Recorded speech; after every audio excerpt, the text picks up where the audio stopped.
Attention, Senators. The legislature is scheduled to convene in 5 minutes.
Good morning, ladies and gentlemen. Welcome to the George W. Norris Legislative Chamber for the 39th day of the 108th Legislature, second session. Our chaplain today is a guest of Senator Clemens.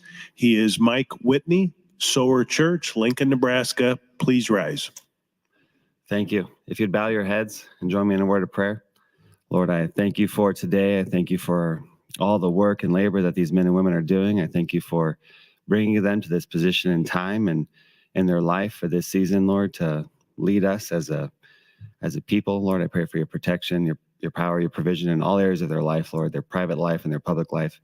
I ask that just your hand of favor and guidance would be on them, giving them wisdom and discernment and knowledge on what is required of them and what is best for us as a state, Lord. We just love you and commit our time to you today.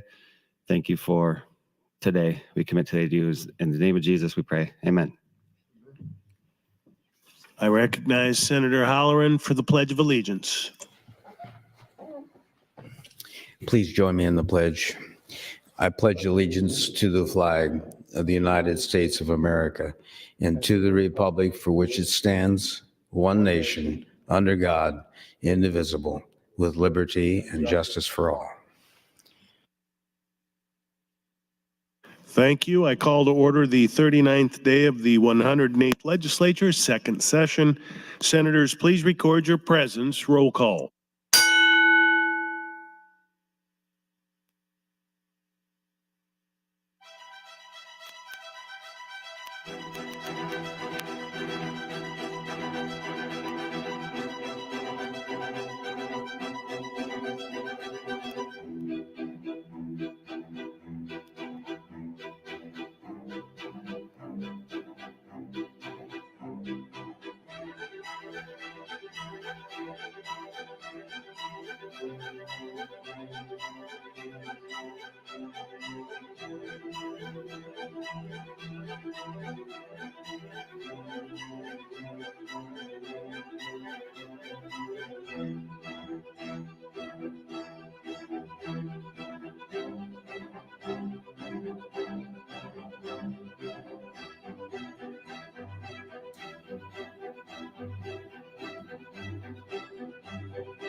Mr. Clerk, please record.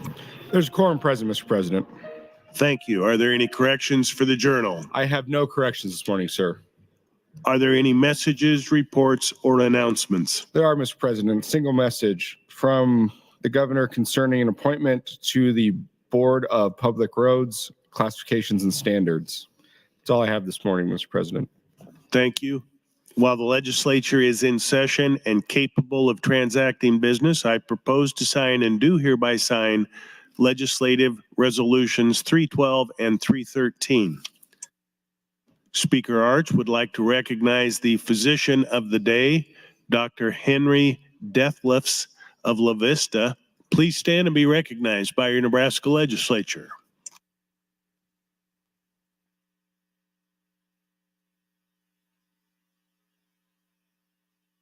Speaker Arch, you're recognized for a message.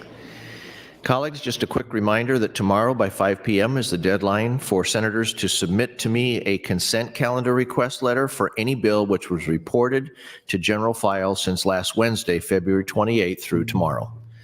This means if a committee has voted to advance a bill to general file that is consent calendar worthy, the paperwork needs to be filed with the clerk by adjournment tomorrow to allow the bill to be considered for consent calendar. Thank you, Mr. President. Thank you, Mr. Speaker. Mr. Clerk, for the first item on the agenda. Mr. President, first item on the agenda, General File, Legislative Bill 856A, introduced by Senator Frederickson. This bill for inoculating new appropriations appropriates funds to aid in the carrying out of the provisions of Legislative Bill 856. Bill is read for the first time on March 4th of this year and placed directly on General File. Senator Frederickson, you're recognized to open. Thank you, Mr. President. Good morning, colleagues. Good morning, Nebraskans. LB 856A is the appropriation bill, the A bill for LB 856, which provides eligibility for child care workers to participate in the Child Care Assistance Program. The bill appropriates $53,366 in general funds for fiscal year 24-25 and $74,712 for fiscal year 25-26 to cover administrative costs. It also appropriates $10 million in general funds annually for purposes of the bill. The underlying bill, LB 856, was advanced from general to select on February 21st. I ask for your green vote on LB 856A. Thank you, Mr. President. Thank you, Senator Frederickson. Senator Clemens, you're recognized to speak. Thank you, Mr. President. This bill would ask for $10 million of general funds per year, and the latest fiscal economic forecast did add a little bit to the revenue, but in the budget process, we've already spent part of that $50 million. And for example, child welfare, foster kids, we had to add $20 million of expense for additional expenses for child welfare. And so I don't believe that there's going to be $10 million available when we get to after the budget is passed for the other obligations that the state has. So I do not support this bill. Thank you, Mr. President. Thank you, Senator Clemens. Senator Michaela Cavanaugh, you're recognized to speak. Thank you, Mr. President. Would Senator Frederickson yield to a question? Senator Frederickson, would you yield? I will. Can you tell us a little bit more about what your bill does? Yes. This is the A bill for LB 856, but the underlying bill, LB 856 itself, is a bill that is a workforce-related bill. So essentially what this bill does is that it will create eligibility for the federal child care subsidy for child care providers. Okay, so this will help increase the child care workforce in the state, That's correct. which is what is part of the crisis in addressing our workforce shortage. That is correct. It sounds like a very valuable program. Thank you, Senator Frederickson. Thank you, Senator. Thank you, senators. Seeing no one else in the queue, Senator Frederickson, you're recognized to close and waive. Members, the question is the advancement of LB 856A to E and R initial. All those in favor vote aye. All those opposed vote nay.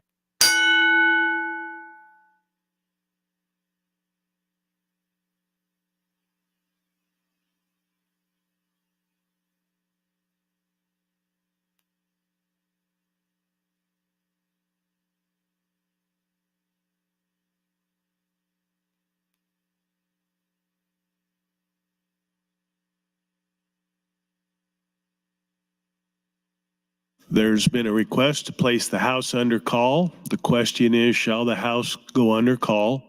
All those in favor, vote aye. All those opposed, vote nay.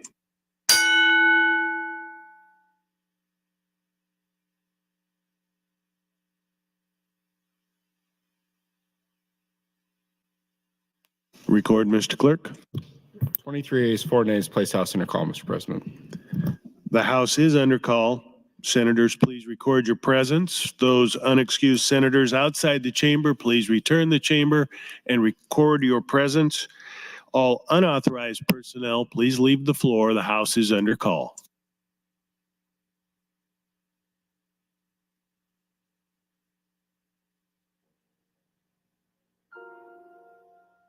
Senator Vargas has some guests in the north balcony, members of the North Central States Regional Council of Carpenters.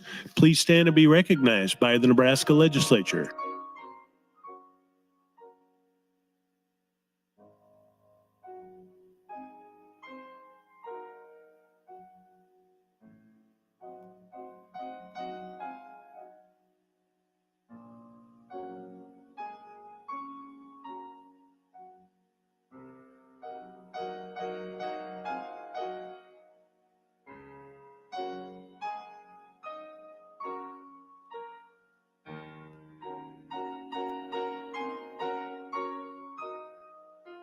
Senators Ibaugh and Reapy, please return to the chamber and record your presence. The House is under call.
All unexcused members are now present.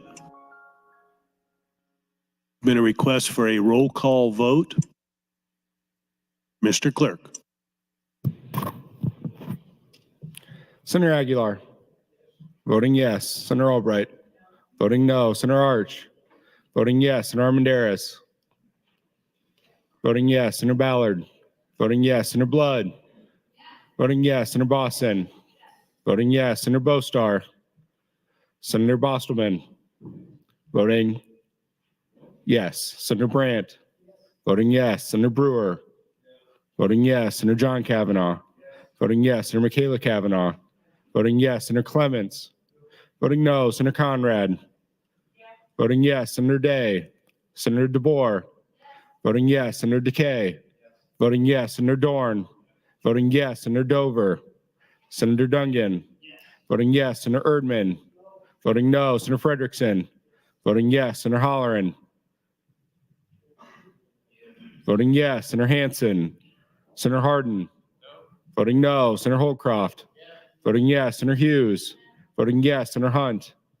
Voting yes. Senator Ibach. Voting yes. Senator Jacobson. Not voting. Senator Kauth. Voting no. Senator Linehan. Voting no. Senator Lippincott. Voting no. Senator Lowe. Voting no. Senator McDonald. Voting yes. Senator McKinney. Voting yes. Senator Meyer. Voting yes. Senator Mosier. Not voting. Senator Merman. Voting no. Senator Raybold. Senator Reapy. Voting yes. Senator Sanders. Senator Slama. Voting no. Senator Vargas. Voting yes. Senator Von Gillern. Voting no. Senator Walls. Voting yes. Senator Wayne. Voting yes. Senator Wishart. Vote is 29 ayes, 11 nays. Senator Jacobson voting yes. The bill is advanced. Vote is 30 ayes, 11 nays, Mr. President, on advancement of the bill. The bill is advanced. I raise the call. Mr. Clerk, next item. Mr. President, next item, Legislative Bill 857A, introduced by Senator Dungan. It's a bill for an act relating to appropriations to appropriate funds and aid in the carrying on the provisions of Legislative Bill 857. Bill was read for the first time on January 4th and and placed directly on general file. Senator Dungan, you're recognized to open. Thank you, Mr. President. Good morning, colleagues. This is LB 857A, so it's just an A bill for the LB 857. As a brief refresher, LB 857 is creating the Prenatal Plus program, which does allow additional access to certain Medicaid services to be reimbursed for prenatal services for at-risk pregnancies. Essentially, what we're doing is we're allowing access for reimbursement for nutrition counseling. In addition to that, it's also access to targeted case management. We know that those things overall are going to increase birth weights and reduce adverse birth outcomes. And so the whole concept behind this is ensuring, yet again, we have healthy moms and healthy babies. So I would encourage your green vote on 857A. Thank you, Senator Dungan. Seeing no one else in the queue, you're recognized to close and waive closing. Members, the question is the advancement of LB 857A to ENR initial. All those in favor vote aye. All those opposed vote nay.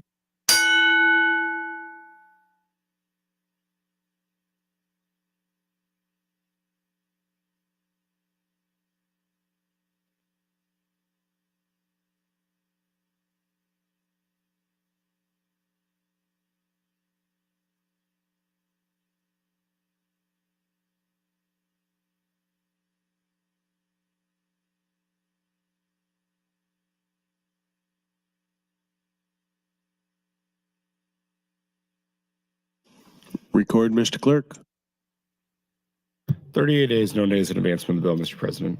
LB 857A is advanced to ENR initial. Mr. Clerk. Mr. President, Legislative Bill 1035A, introduced by Senator Hughes, bill for an act relating to appropriations to appropriate funds to aid in the carrying out of the provisions of Legislative Bill 1035. Bill was read for the first time on March 4th of this year and placed directly on general file. Senator Hughes, you're recognized to open. Thank you, Mr. President. I rise today to speak on LB 1035A. LB 1035A is the A bill for LB 1035, which creates a prescription drug donation program here in Nebraska. LB 1035A provides $475,000 per year for operational costs, and the balance being one full-time employee for DHHS to oversee the program for the first year, and then a half a FTE after that to oversee it going forward. Colleagues, as a reminder, and I know I've talked to each of you at some point, we currently spend around $500,000 a year to collect and incinerate unused prescriptions each year.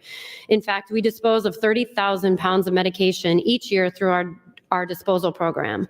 We will need to continue that program going forward, but I would expect that the volume of prescriptions destroyed over time will be offset by prescriptions that are unopened, unexpired, and in tamper-evident packaging and can flow into the new donation program.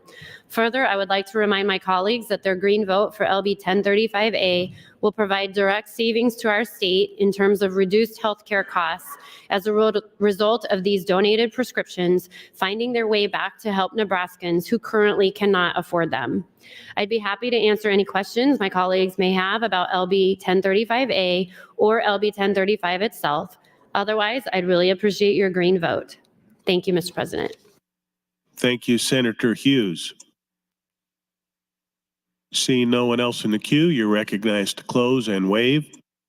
Members, the question is the advancement of LB 1035A to ENR initial. All those in favor vote aye. All those opposed vote nay.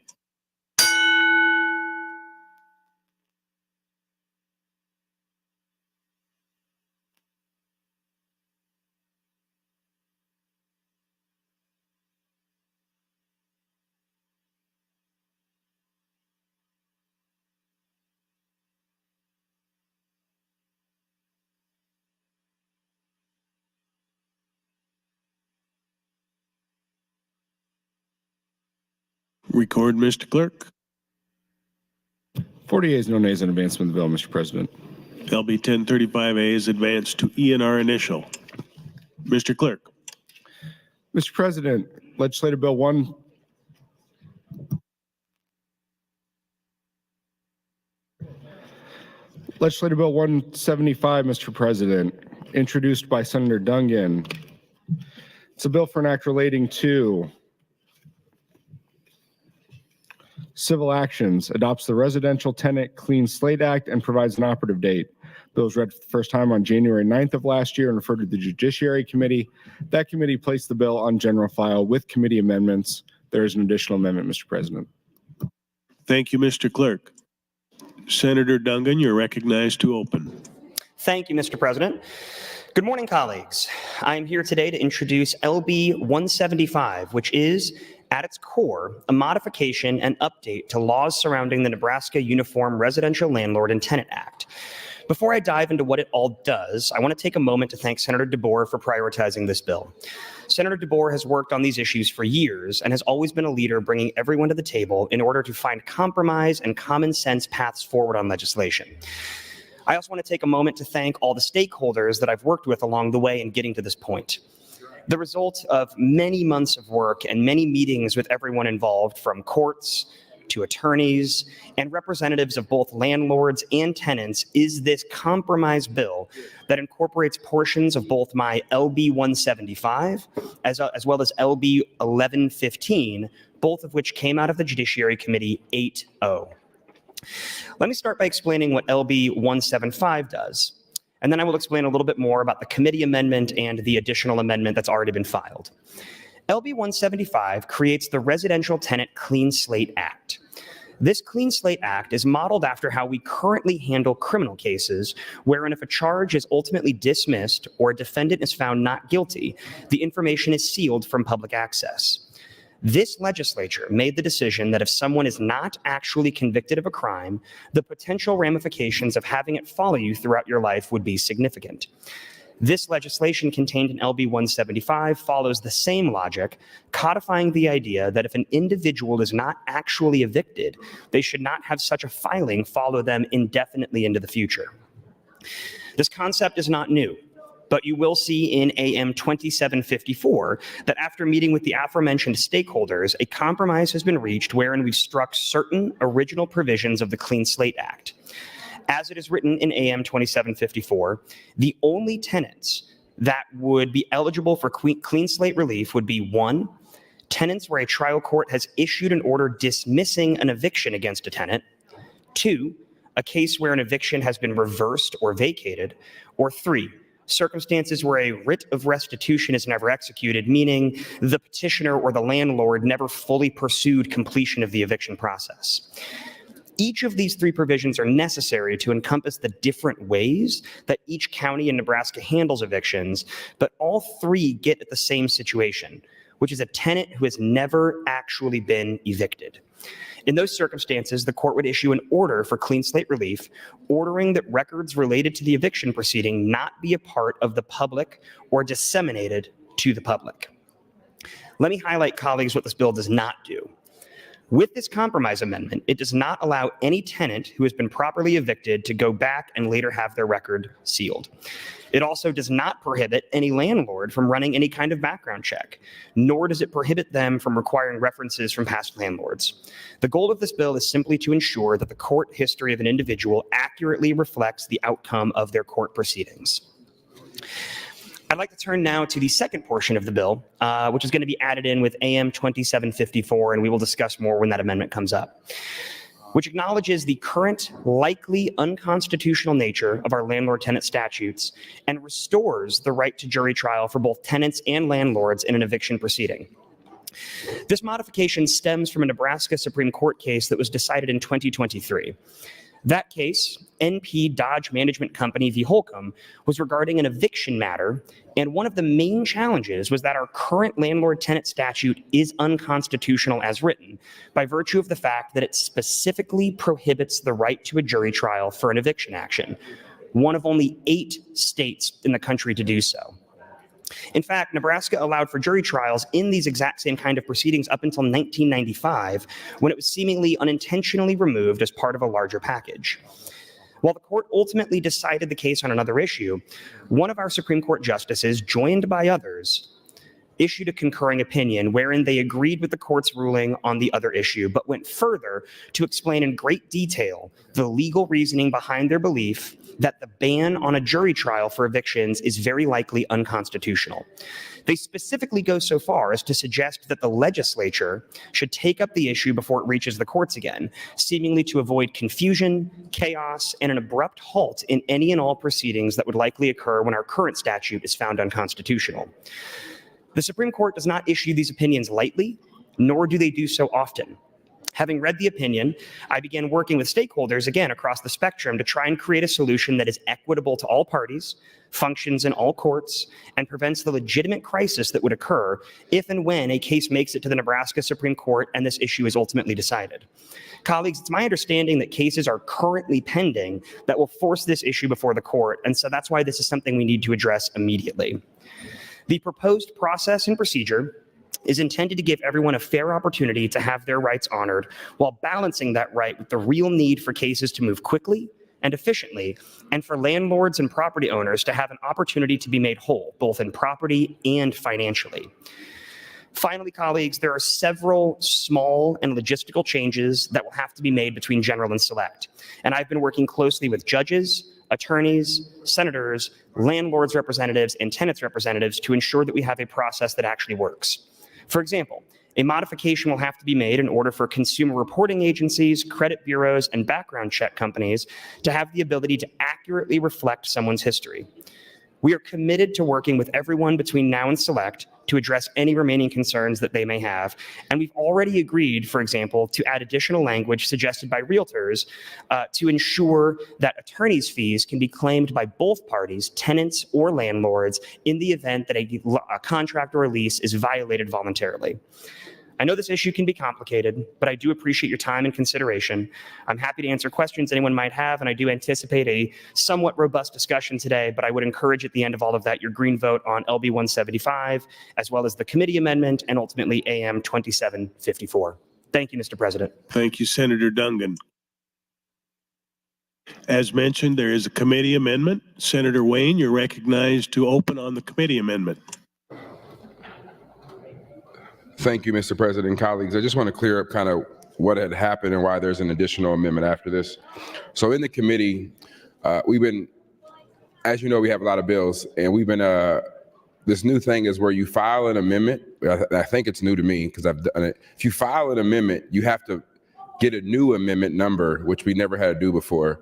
And so basically AM 205 doesn't, we have another amendment next after this that will replace AM 205 to the committee amendment. So we're going to ask you to vote green all the way through. But the committee amendment incorporates LB 1115, which is a jury trial, and it also incorporates or changes the section 1 and 2 and removes language that allows for tenants to request a clean slate when 3 years have passed since the issuance of a writ of restitution or final judgment. That's basically what it does, and as Senator Duncan just explained, that'll be what this committee amendment does, and then the following amendment. So I had to drop another amendment to clean up the committee amendment because of how things were being filed and how it just happened in our office that way. So this amendment and then my amendment are technically the committee amendments that were voted out. So with that, I would ask you to vote green on 2504. Thank you, Senator Wayne. Mr. Clerk. Mr. President, Senator Wayne would move to amend the committee amendments with AM 2754. Senator Wayne, you're recognized to open on the amendment. Thank you, Mr. President. So colleagues, this amendment is technically the committee amendment. But like I said, due to office issue or how we did it, I had to file this to clean it up. But if you look at the committee amendment explanation of amendments on page 2, it walks through exactly what my amendment is. And again, this is technically the committee amendment. So if you don't know, one of the issues in 1115 that we're trying to solve, and I was just asked that question, what are we trying to solve? Well, essentially the Supreme Court has hinted strongly that if we don't figure out a provision for jury trials, that they can make the whole entire Landlord-Tenant Act unconstitutional, or they can say just this provision. We don't have an answer to that. That depends on the Supreme Court. Why does this apply to Western Nebraska? Because all your farm leases are a part of the Landlord-Tenant Act. Let me repeat that. All your farm leases are governed by the Landlord-Tenant Act. So we want to make sure the Supreme Court says it's not unconstitutional, or colleagues, we will be here in a special session. You will have evictions, at least in Douglas County, that happen Monday, Tuesday, Wednesday, and Friday, close to about 100 people a day, basically bogged in the courthouse with nowhere to move because the Supreme Court would deem this unconstitutional. So like Senator Duncan said, the Supreme Court has already hinted that people who are being evicted, it is a case, it is a controversy, it is a lawsuit. Therefore, if they request, they can have a jury trial. We don't have a provision in statute that allows for that. So the court can either take this one provision and say it's unconstitutional, or they can just say the entire Landlord-Tenant Act is unconstitutional. If that happens, that disrupts not only residential leases and apartments and houses, but it also will upset farmland leases. They're all governed by the Landlord-Tenant Act. You say, why? I don't know why years ago we put farm leases in the Landlord-Tenant Act. But what I do know is I try to move Landlord-Tenant Act to urban affairs multiple years that I've been down here. And the reason the exec board has not done so is because it deals with farming contracts around leases. So this is an important provision. I think we should all be engaged on this because one wouldn't think farm leases would apply to Landlord-Tenant Act, but they do. And so we got to make sure that we get this right in some capacity. And I think it should be a debated. We should talk about it. We should figure it out. But we don't want to leave it to 9 unelected people, or 7 unelected people, to decide whether this provision is unconstitutional or the entire thing is unconstitutional. They've said, hey, legislature, you guys should figure it out because the next case that comes before us, we're going to have to rule. And there are a lot of cases right now pending on appeal, waiting to go up to the Supreme Court. So this bill is trying to get ahead of it. And with that, I will yield the remainder of my time to Senator DeBoer if she would like it. Senator DeBoer, you have 6 minutes, 50 seconds. Thank you, Senator Wayne. So this is my priority bill. It's sort of unusual for me to prioritize someone else's bill, but I'm honored to prioritize Senator Duncan's bill here. The main reason I thought this was important enough to prioritize is because I was concerned about the ramifications if we do not do this. You heard Senator Wayne say And you know that the committee is also of the position that what has happened here is that the Supreme Court has given us marching orders, more or less, and said, we need to do something here, that our current situation is unconstitutional, that that there is a constitutional right to jury trial in eviction cases. And colleagues, what happens if we don't do anything and they find that is that suddenly you have all of these eviction cases have a right to a jury trial. And for reference, it takes longer to try something by jury than it does by bench. If we do not put in protections such as the ones that Senator Duncan has for landlords, then landlords are unprotected in this situation. In the situation where there is suddenly found to be a constitutional right to jury trial and there are no protections, then what happens? First of all, our courts are in chaos because having that many jury trials would be problematic, and our landlords are in peril because it would take longer to evict someone. Now, Senator Duncan has worked with everyone to create a system that would see to those needs and provide the protections for everyone that is necessary. I do like the idea of adding in an explicit measure that says that attorney's fees can be claimed by either party. One of the things that allowing that sort of provision into a bill does is it allows for some protection against someone just deciding, I'm just going to, ask for a jury trial out of spite, or I'm just going to ask for a jury trial when I have no real claim or cause that would be an appropriate one to take to a jury. So what it says is that then in that situation that you've done it out of spite or whatever you've done, that there would be an award, or you would have to worry about an award of the attorney's fees that for that whole thing for both sides, for your own attorney's fees and the other side. So it makes you have to think twice before you would go so far as to ask for a jury trial.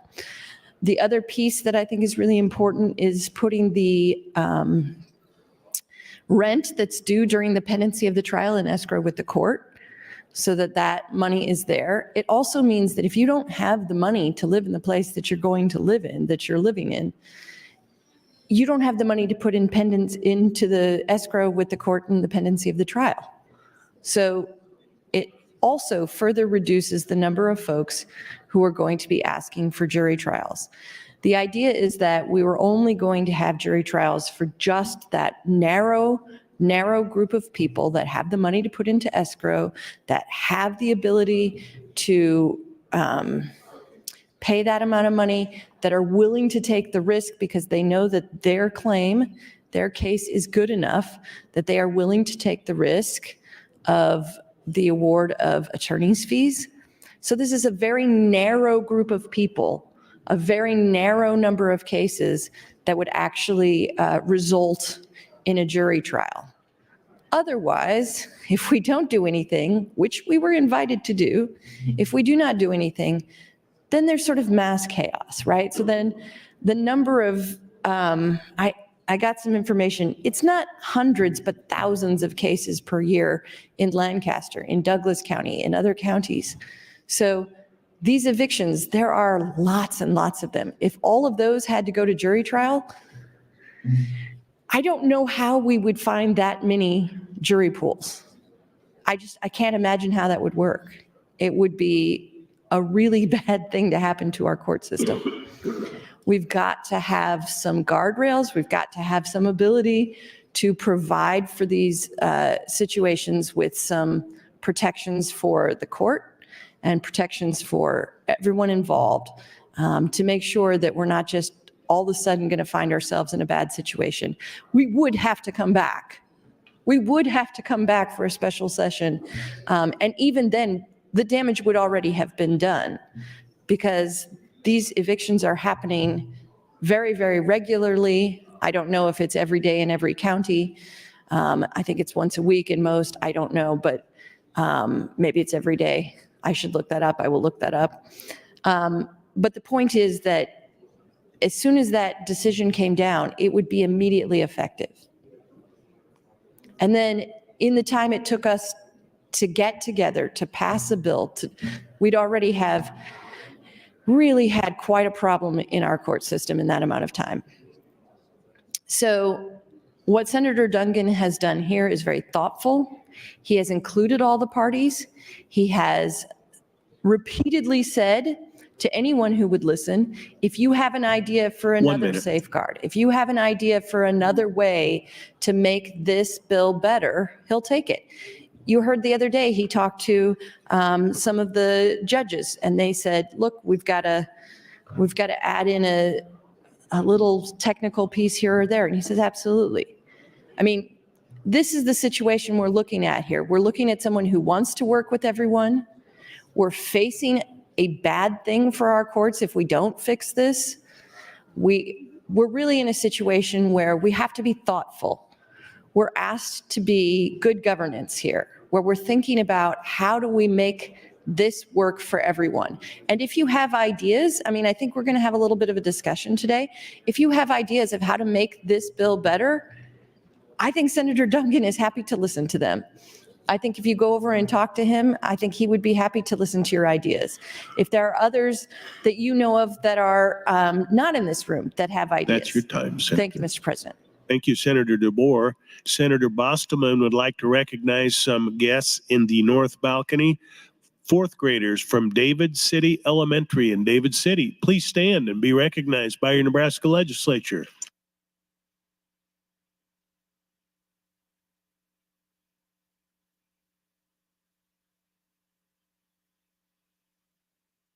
Senator DeBoer, you're next in the queue. Well, all right. I was not quite expecting to be back again so quickly. So perhaps I won't take all of my time this time, but I do want to say thank you to Senator Dungan for his thoughtful approach to this bill. If you have your decision made already and you haven't heard all the conversation, I would ask you colleagues to leave a little bit of an opening to think about this bill, because I think it takes a minute sometimes with some of these issues to think through all of the ramifications. And I would ask you, I think we're going to have a good discussion today. I would ask that you open up your hearts, colleagues, to listen to what we're talking about. I wouldn't have prioritized this bill if I didn't think that there was an urgent need for it to have been prioritized. And I think that there are some real dangers if we don't. So at least give us the next couple of hours and listen and think about this. I mean, I know sometimes people say everybody comes to the floor and their decision is already made, but I still believe in us, colleagues.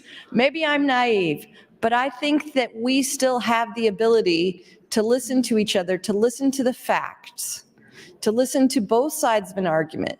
I heard a famous historian once talk about how Kennedy was concerned in the Cuban Missile Crisis because he said, one group of people will tell me one thing, they leave the room, and another group of people will tell me exactly the opposite. So he called his political opponent, his predecessor, and he said, what do I do? And the former president said, you get them in the room together. We're in the room together, colleagues. We're in the room together. Let's talk about this together. Let's think through this problem together, because this really is our corporate problem. You've heard what the Judiciary Committee has put together, what we think is the best way to approach this situation, but we're willing to listen to other things. I know Senator Dungan is actively listening to folks right now, trying to figure out what the best possible solution is. Let's do some old-fashioned legislating today. Let's take a problem that is coming at us and solve this problem together. Let's not run to our corners. I know it's exhausting in here. It's exhausting to try and think through these problems.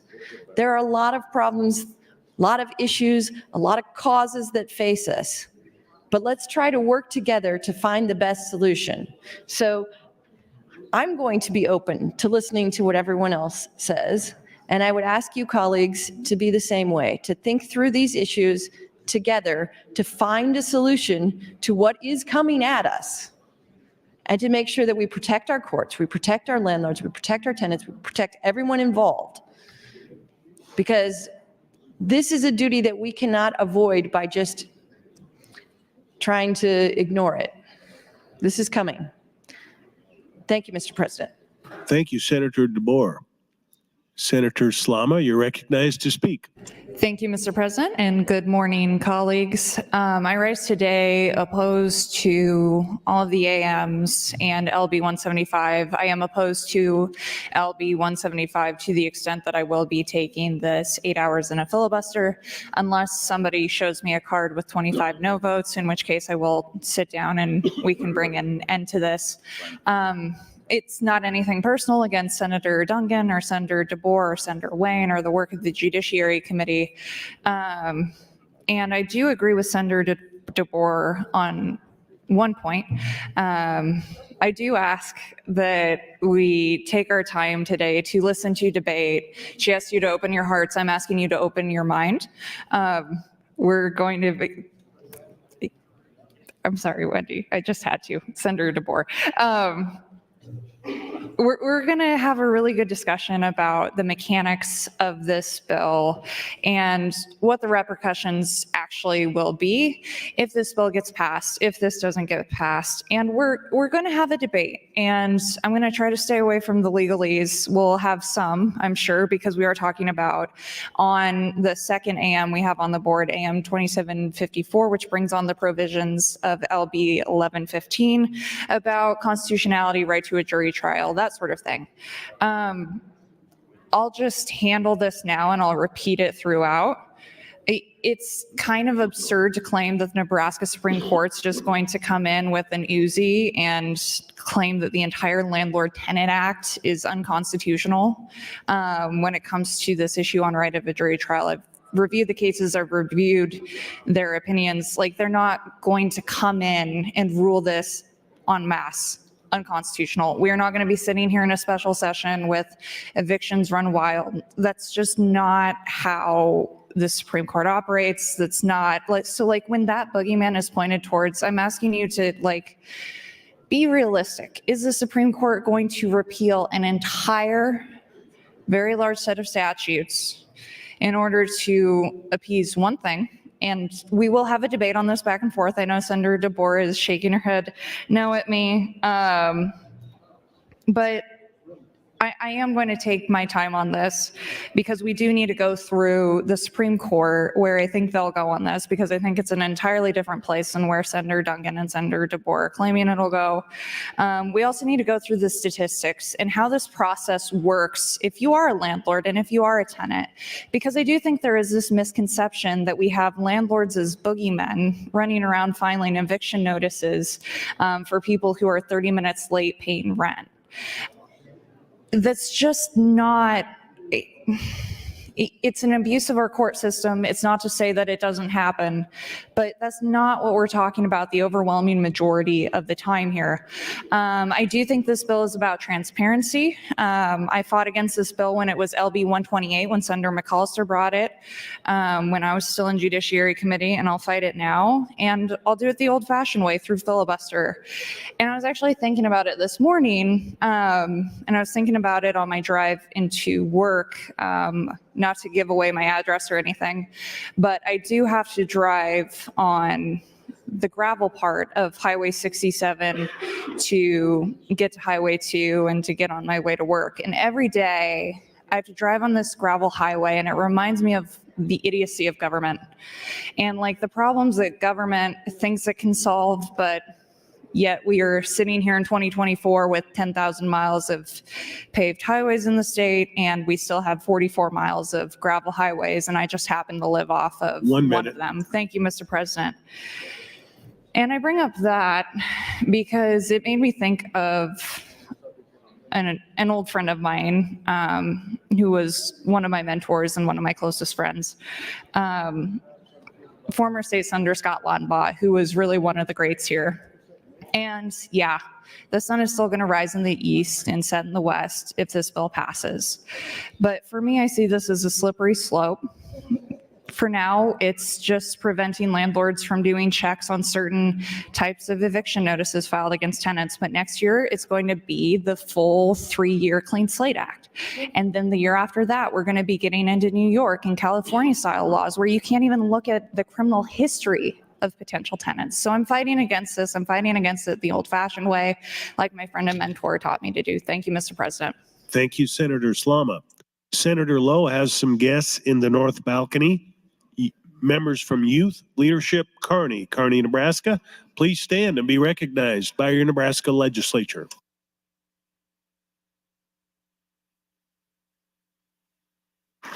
Returning to the queue, Senator Jacobson, you're recognized to speak. Thank you, Mr. President. Well, I would tell you that I have a lot of concerns about LB 175. I visited with Senator Dungan here a few days ago. I told him that I would probably be willing to consider moving this to select file with substantial amendments. I know there's been some amendments filed, but I'm just going to lay out some of the concerns that I have with the bill itself. I know we seem to be focusing right now on this whole constitutional issue, but I think that's a little bit of a sideshow. I think I would like to kind of concentrate more on what the bill itself says.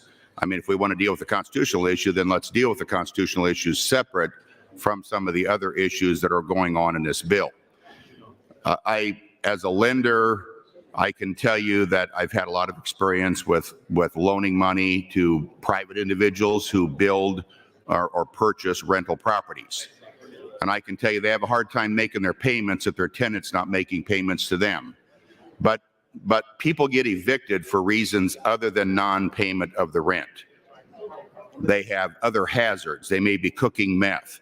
They may be having dangerous animals on the property. They may be doing a whole host of other things that violate the lease that causes them to be evicted. I can also tell you that I am pleased to see that if you went to a jury trial, that you would have to escrow the dollars that would be going towards the rent. But, you know, escrowing those dollars doesn't allow the landlord to make the payments. It seems to me the money should not be escrowed, but it would need to be paid over to the landlord until that jury trial gets done if they're still occupying the premises. That just doesn't make sense to me otherwise. This is not public housing. This is private property. I would also tell you that what happens in the case of the attorney's fees. I can tell you in many cases where it's non-payment of rent, what's going to happen is by the time you get done with the trial and you spend the money on the attorney's fees, the tenant just simply files bankruptcy and the landlord gets holding the bag. I also have fundamentally some concerns about hiding past history of a tenant, because I have learned over the years as a lender that people tend to not change their practices. I remember many years ago when we first started the bank, there were situations where we'd make consumer loans and you'd find someone that would file bankruptcy. And I really, as a rule of thumb, I found if you file bankruptcy for a reason other than medical bills or some unexpected catastrophe, if it's because of overspending, you can file bankruptcy every 7 years.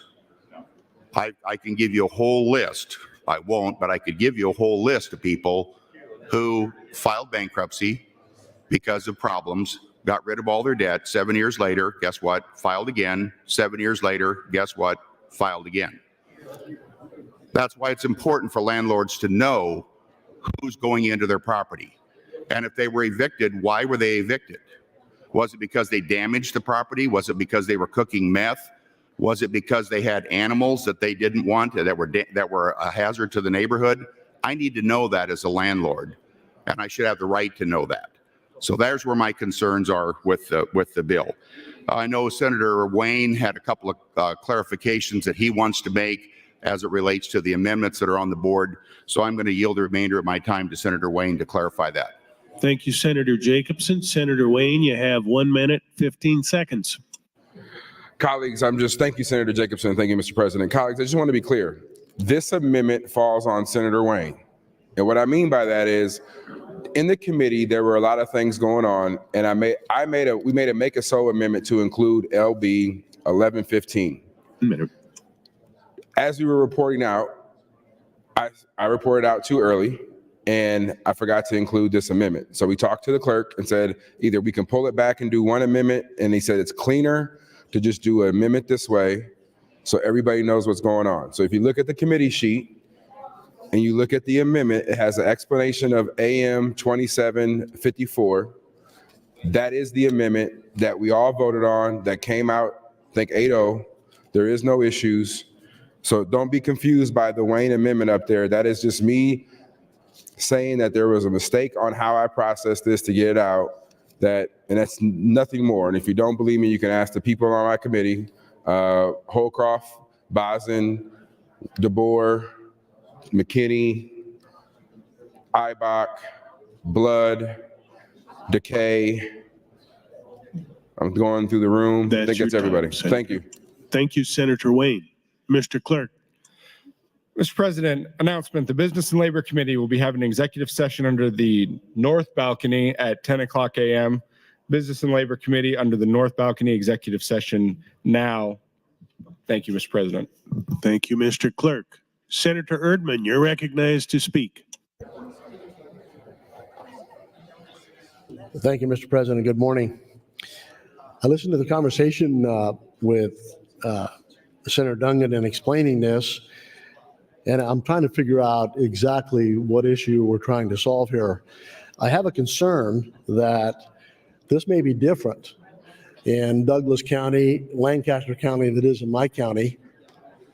So we're going to clear the record of those people who have been evicted for not paying rent.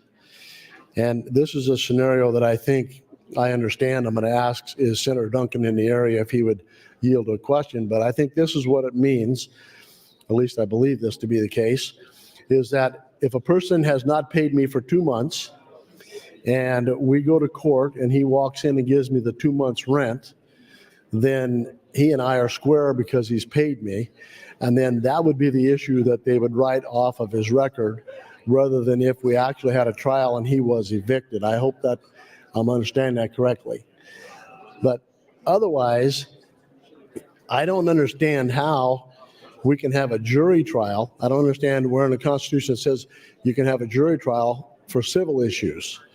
I think jury trials were instigated or started or in the statute for criminal issues and not civil issues. So the issue that I have with this as a landlord, if I'm going to evict someone and now we have to go to a jury trial, and the last eviction that I did cost me $600, $700, $800, and the tenant didn't even show up. So if I got to go to a jury trial, now I'm going to have to hire a lawyer to do the jury trial. It's going to cost me even more. So I'm not sure what solution they're trying to come up with here, but it looks to me like this is a solution looking for a problem.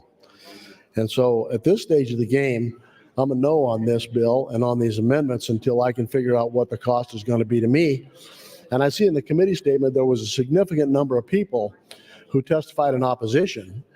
And according to what I've seen in the committee statement, I would believe most of those people are landlords.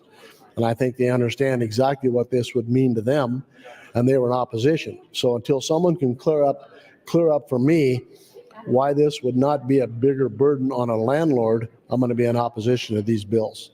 Thank you. Thank you, Senator Erdman. Senator Dungan, you're recognized to speak.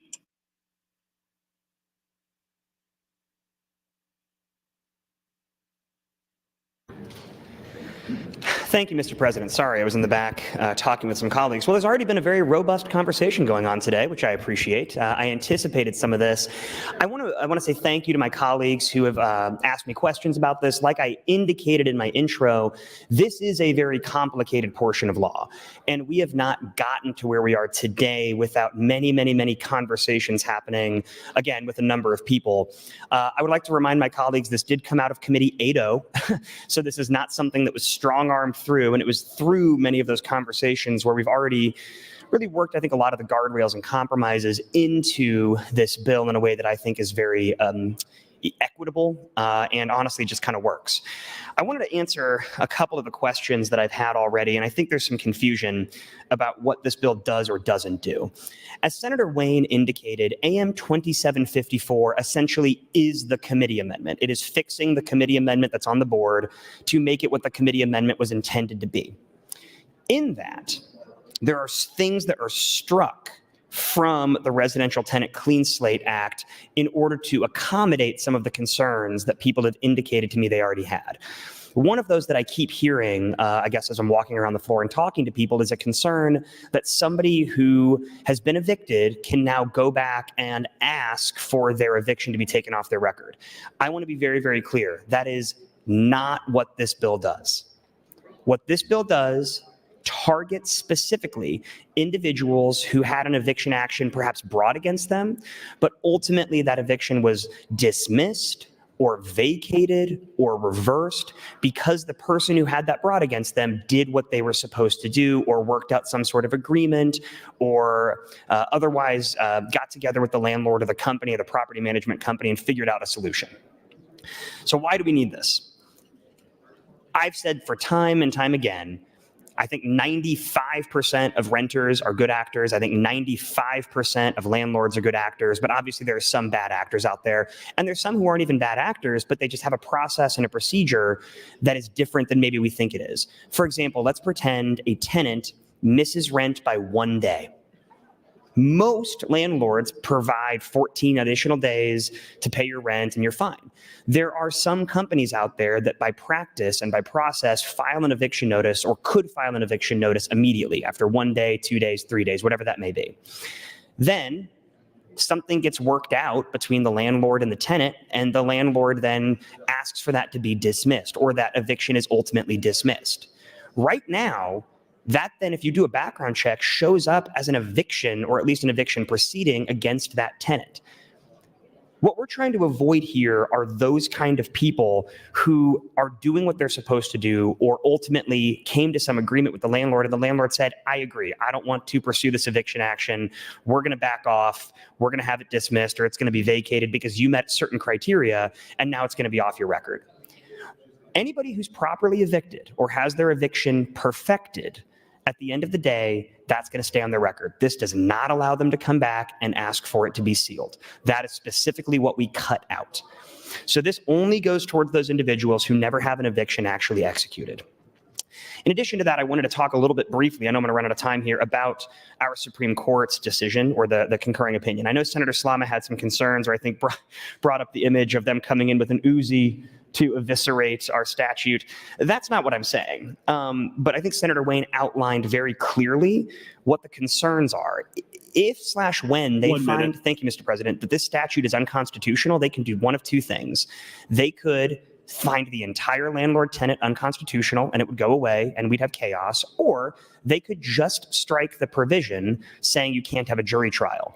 If they do that, the rest of the statute is unworkable because there are certain provisions in there with regard to timing that would be almost impossible for us to have a jury trial within that time frame. So what we are trying to do is provide the courts the flexibility to actually execute or have those jury trials when this is found unconstitutional.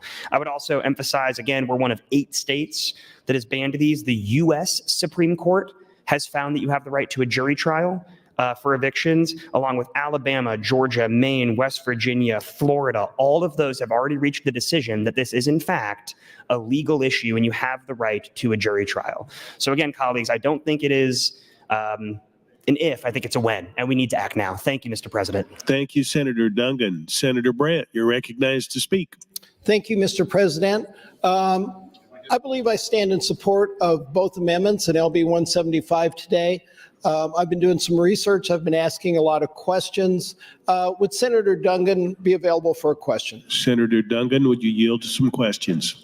Yes. Senator Dungan, when I do my research, I always look at the committee vote. The committee vote came out 8-0 in judiciary, which is very heartening, particularly when you have a split committee like that, very well represented across the entire spectrum.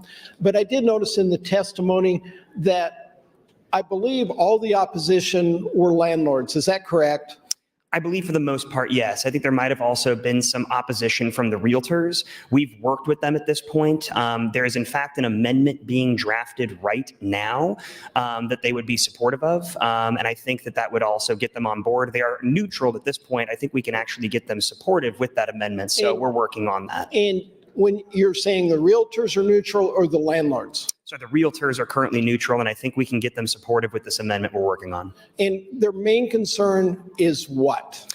My understanding is the main concern about this bill is ensuring that the cases get heard in an efficient manner and also making sure that landlords get their money. That is part of why we worked into the statute after having a number of meetings, the possibility that a tenant, if they ask for a continuance of their jury trial, be made to pay rent to the clerk of the court, which ultimately would be distributed to the landlord during the pendency of the case to ensure that they're made whole. So that was not originally a part of this bill. And it was after having multiple meetings and talking to people that we worked that in as a guardrail to ensure that these cases don't get continued into perpetuity without payment being made. So if I'm a landlord and my concern is this could go to trial, it could drag out for 90 days, I've got a unit not making any money, the judge could make that landlord whole in the interim. Is that correct? That is my understanding.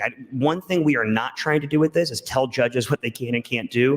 Certainly, we don't want to overstep, and we've specifically crafted this in such a way to allow county courts or district courts, but usually county courts, to have flexibility pursuant to their own court rules. So yes, I believe they would be able to issue that money to the landlord if a decision is made that that's the right choice to make. All right. Thank you, Senator Duggan. Would Senator Boson be available for a question?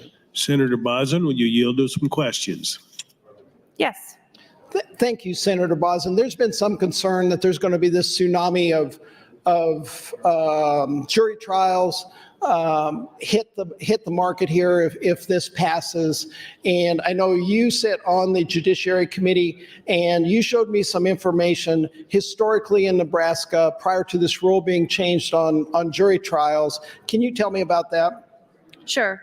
So reading from the court opinion, it says the statute providing for actions for possession under the Uniform Residential Landlord Tenant Act states that an action, quote, shall be tried by the court without a jury. And that came from a bill that was passed in 1995. So when the Landlord Tenant Act was first passed in 1974 until 1995, jury trials were allowed. So that was 21 years.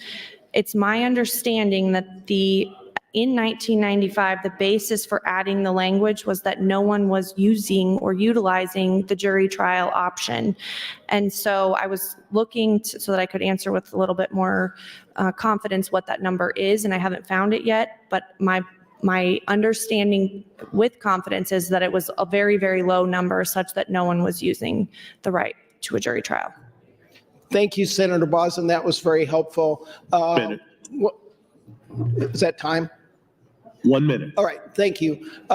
With that, I stand in support of the amendments and LB 175. Thank you, Mr. President. Thank you, Senators Brandt and Boson. Senator Wayne would like to announce some guests seated in the north balcony, members of the Alpha Kappa Alpha sorority from Lincoln and Omaha. Please stand and be recognized by your Nebraska Legislature.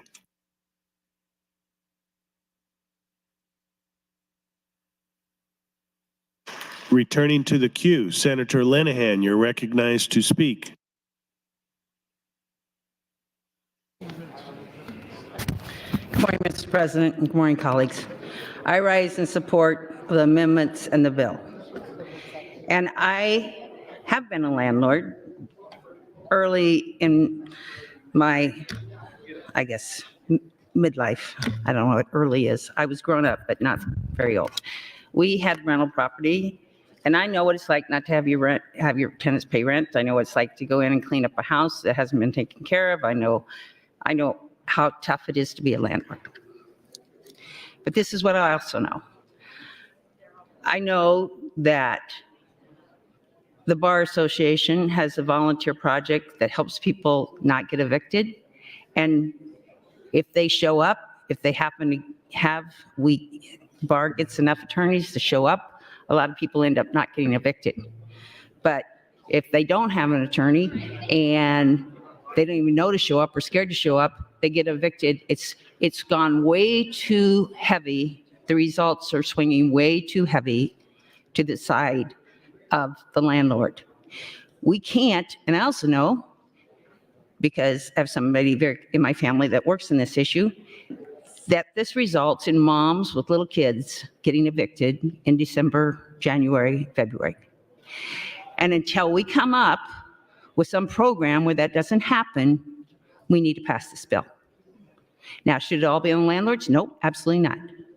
But we, for all that we do, we should figure this out. It can't be that hard. Senator Conrad, would you yield to a question? Senator Conrad, would you yield to some questions? Yes, of course. Senator Conrad, I think you're more aware of what the project is that the bar does than I am, because you are an attorney and you watch these issues. Could you be more expansive on how the volunteer project works at the Bar Association? Sure. Thank you so much, Senator Linehan. And I have had the opportunity to go down to the courthouse and see what they call TAP program, Tenant Assistance Program, in action. I've had a chance to observe this on the front lines.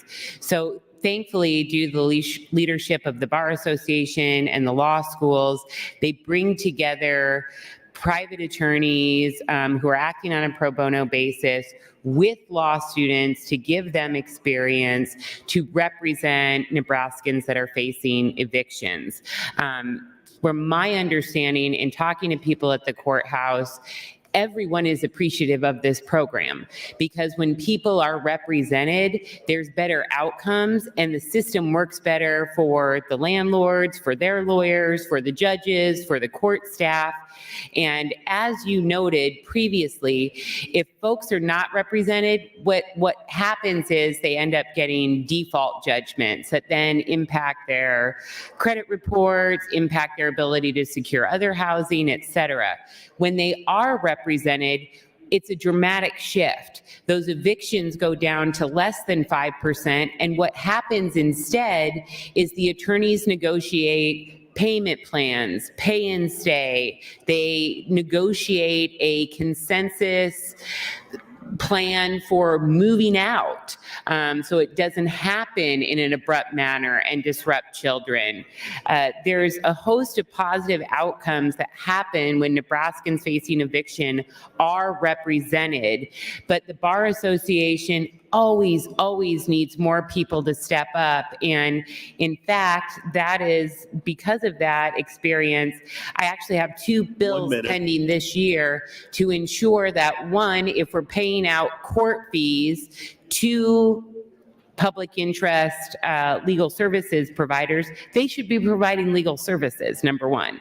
Number two, to use some of those existing ARPA funds to make sure we provide some bridge funding for the TAP programs to keep them going for another year. So sorry, that's a long-winded answer, but I'm happy to punch in or answer more questions. No, thank you. That was very helpful, Senator Conrad. So again, I'm going to stay in this debate, and I'm sure as things work on the floor, people can talk to each other. But the one, Senator, when I punch in again, if Senator Dungan is hearing, I want to go more back over how getting off the list, I think we're not going to have time this time, but next time, on how it's like you. That's your time, Senator. Thank you, Senators Linehan and Conrad. Senator McDonnell, you're recognized to speak. Thank you, Mr. President. Good morning, colleagues. I'm in favor of Amendment 2754, Amendment 2604, and LB 175. I will yield the remainder of my time to Senator DeBoer. Senator DeBoer, you have 4 minutes and 45 seconds. Thank you, Mr. President. First, just for my colleague, Senator Slama, when I say heart, I mean heart and mind. I think there are enough in here that know that I do actually have a mind that I also use, but you know, maybe I'm wrong on that. No, I appreciate the conversation we're having here. I certainly don't want us to go into histrionics to say that if the court or when the court finds that there's a constitutional right to jury trial, that they're going to throw the entire Landlord-Tenant Act out. Although, in the concurrence, Justice Papik himself did raise the question of severability of the Landlord-Tenant statute. I, too, like Senator Slama, do not think that the court would do that. I would hope they wouldn't do that. I can't imagine they would do that, but hopefully they wouldn't. And I'm going to go on that assumption that they wouldn't. That does not nevertheless mean it wouldn't be chaos. If they find that it's severable and the issue of the jury trial is the only one they bring out, for reasons Senator Dungan has pointed out, it still puts us in a really bad position because the statute is not very workable under the timelines that we have for a jury trial because of how long it takes to gather a jury and to have the jury trials. So the doom and gloom, I think, is what Senator Slama called it, but maybe I'm misquoting her words there. But the sentiment was that the doom and gloom that we predicted, she says, well, they're not going to do the severability clause. It doesn't really matter. What I'm saying is that I think they won't say that the Landlord-Tenant Act is unseverable. I think they will find as narrowly as they can. And even so, all of the things that I am concerned about still come to pass because it is the right to jury trial itself that will kick off the problems which I was talking about in my last time at the microphone, which is to say the jury trial itself, right, is going to put our courts into a state of chaos because the number of cases that come up that would then be eligible for jury trial would in fact overwhelm the courts. That's my concern. I don't think that they're going to say the whole thing is thrown out because that would be a lot. That would be very mind-boggling. And I think that they would be careful with the court system as much as possible, and they wouldn't do that. But nevertheless, just the jury trial portion itself, and it sounds like we're going to have plenty of time to discuss the other merits. I know that Senator Jacobson wanted to talk about what I'll call the stem or tree bill, which is 175. What we've been talking about a lot is the jury trial, but we'll talk about LB 175, which is the Clean Slate Act. But it's basically mirrored after the way we do a diversion program, the way we do a juvenile court sealing, that sort of thing, because what it says is if we really want to incentivize people to properly get their act together in these kinds of instances. So there's an eviction filed. What the landlord wants when they file an eviction for payment of rent is the payment of rent, right? The best situation for everyone is suddenly the tenant can pay the rent, pays the rent, and that's great because the landlord wants their money. Makes sense. So the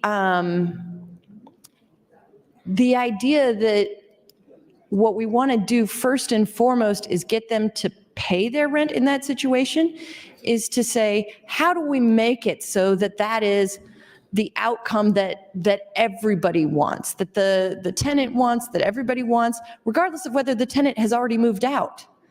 If you really want the money to go to the landlord, there's got to be something that you can incentivize the tenant with. And that's part of what this sort of Clean Slate Act is. That's your time, Senator. Thank you, Mr. President.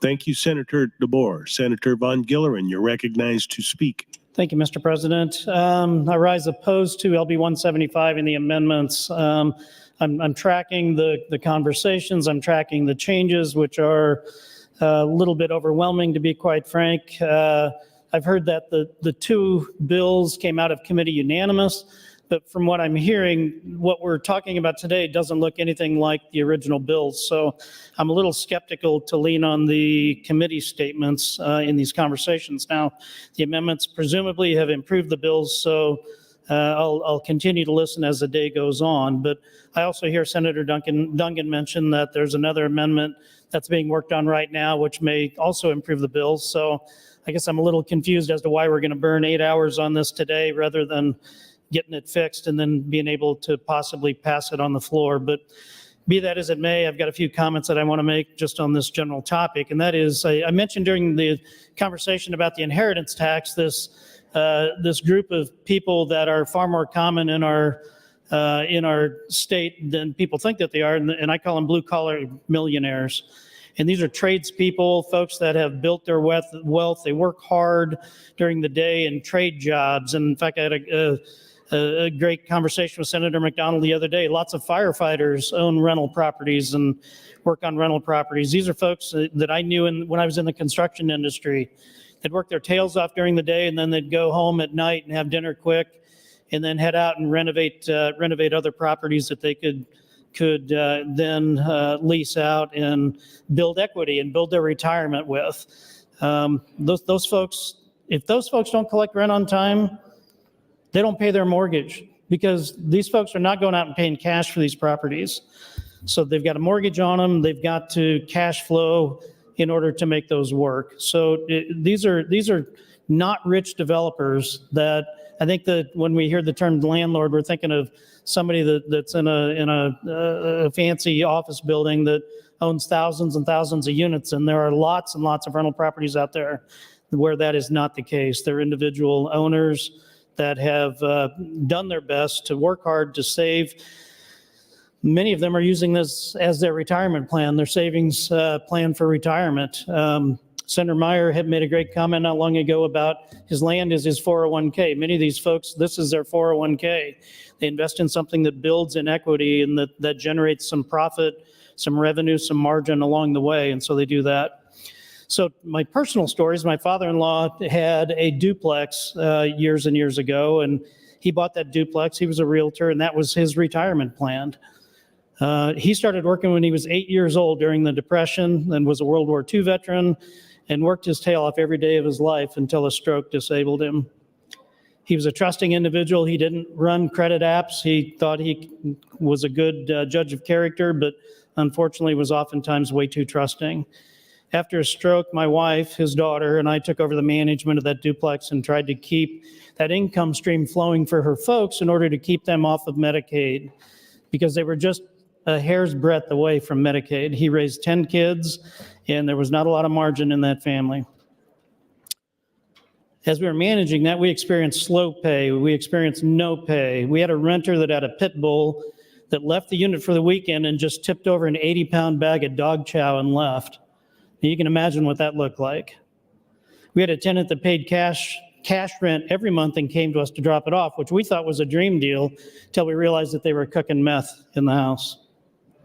When they moved out, we had to scrub the walls with Lysol to get the residue off so that we could repaint the walls, replace the carpeting, and turn that over to another tenant. My father-in-law was not a rich man.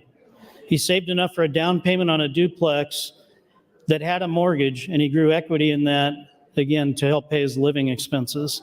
He was not a millionaire. He didn't have the margin to afford the abuse of a bad tenant. And if he had the ability to know who a bad tenant was ahead of time, that would have been helpful. And it feels to me that this bill would negate that opportunity. So if it sounds personal to me talking about this, it is. We eventually sold that unit, and again, it bought them a couple of years margin before they qualified for Medicaid, which eventually happened. There are people out there, unfortunately, that are bad actors and know how to game the system. That's just an unfortunate reality. I agree with Senator Linehan that we need to provide a safety net for families so they're not put out on the streets with nowhere to go.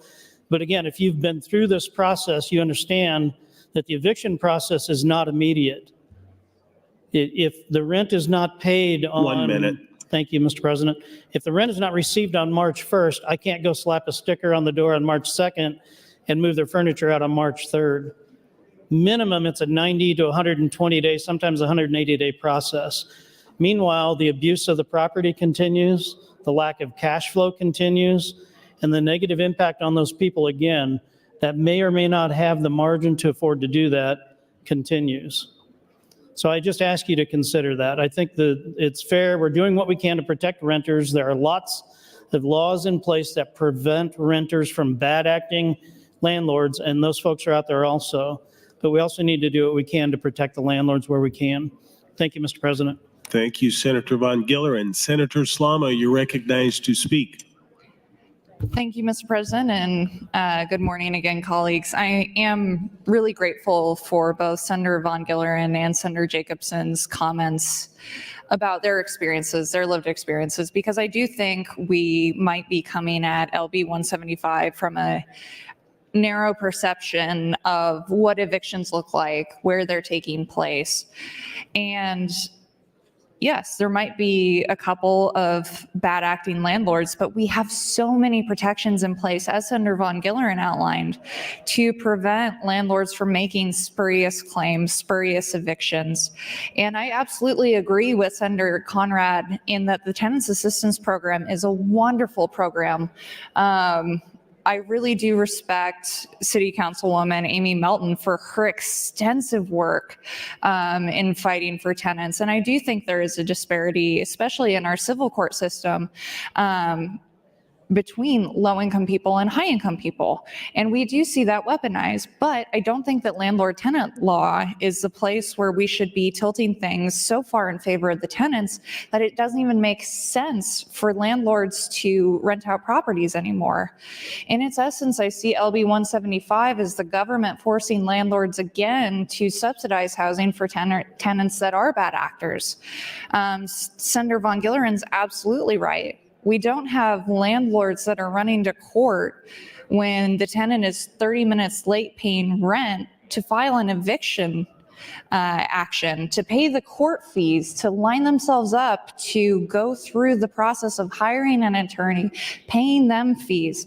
Like, this isn't a one-off. It's 12:30 a.m. the day after rent is due and this person is filing an eviction action. This is where you have genuine bad actors in place that you're trying to get out of your house.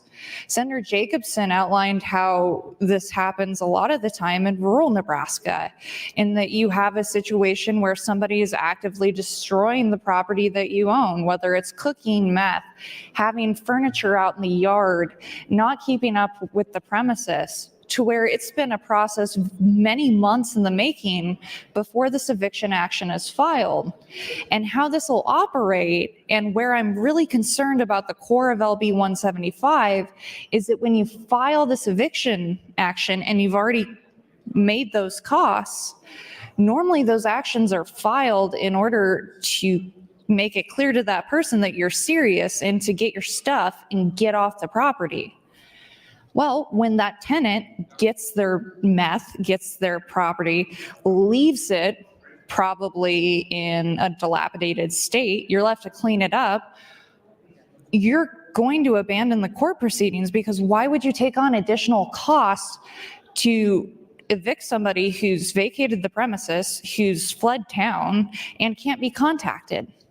So under LB 175, you couldn't even ask that old landlord if that person was evicted. So you couldn't question about that eviction proceeding because it was dismissed. That person took their meth, took their stuff, and got off the property. And where I see a real problem with this is, like Senator Jacobson outlined, in terms of not being able to ask an old landlord honest questions. And this is like a real problem that we're going to have with LB 175, the baseline bill, not any of the amendments, which we're going to spend plenty of time talking about those, is that you have your old landlord, you do a background check on a potential tenant. 1 minute. Thank you, Mr. President. They see, okay, there's this old landlord we can reach out to because I have questions about this tenant and I want to ask what was going on. Well, how this would operate under LB 175 is you could go to that old landlord and ask them what their thoughts were about that person as a renter. Totally fine. The landlord could say, yep, they were cooking meth, or yes, they destroyed the property. But the next question is, well, why didn't you evict them? And that old landlord couldn't say, I filed it and they left and it got dismissed. You could even get down to landlord number 3. They do this 3 times in a row. And landlord number 3 couldn't go, yeah, I filed the action. I had to go to court, but then they left, fled town, and it got dismissed. So you're creating this weird situation in the law where landlords can't ask the obvious next question. That's your time. Thank you, Senator. Mr. President. Thank you, Senator Slama. Senator Wayne, you're recognized to speak.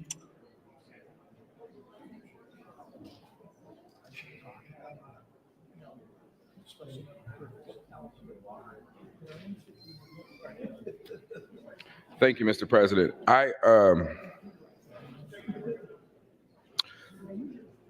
take offense to when somebody talks about committee statements and being confusing. When I did it, we did exactly what the clerk told us to do. We did exactly what the clerk told us to do on this amendment. I came on here and I said, the amendment error was on me. I'm the one who kicked the bill out. I'm the one who signs it. There was a make it so amendment, which happens in revenue all the time, Senator Von Gillerin. All the time. And the make it so amendment was to incorporate 1115 with the amendment.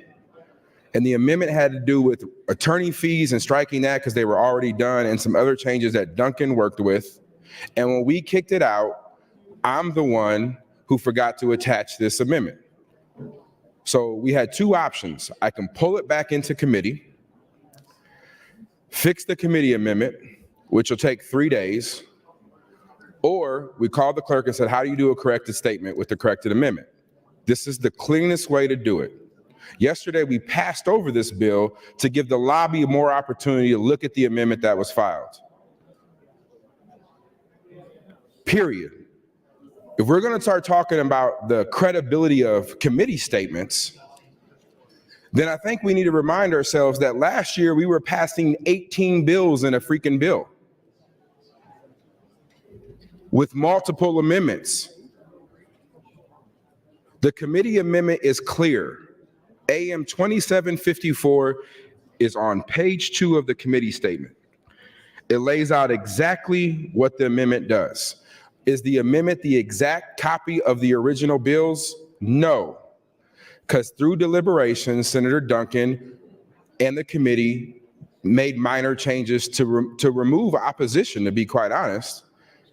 And there'll be another amendment that I'm hearing coming because there was one bill we talked about including, which is Senator Dover's bill.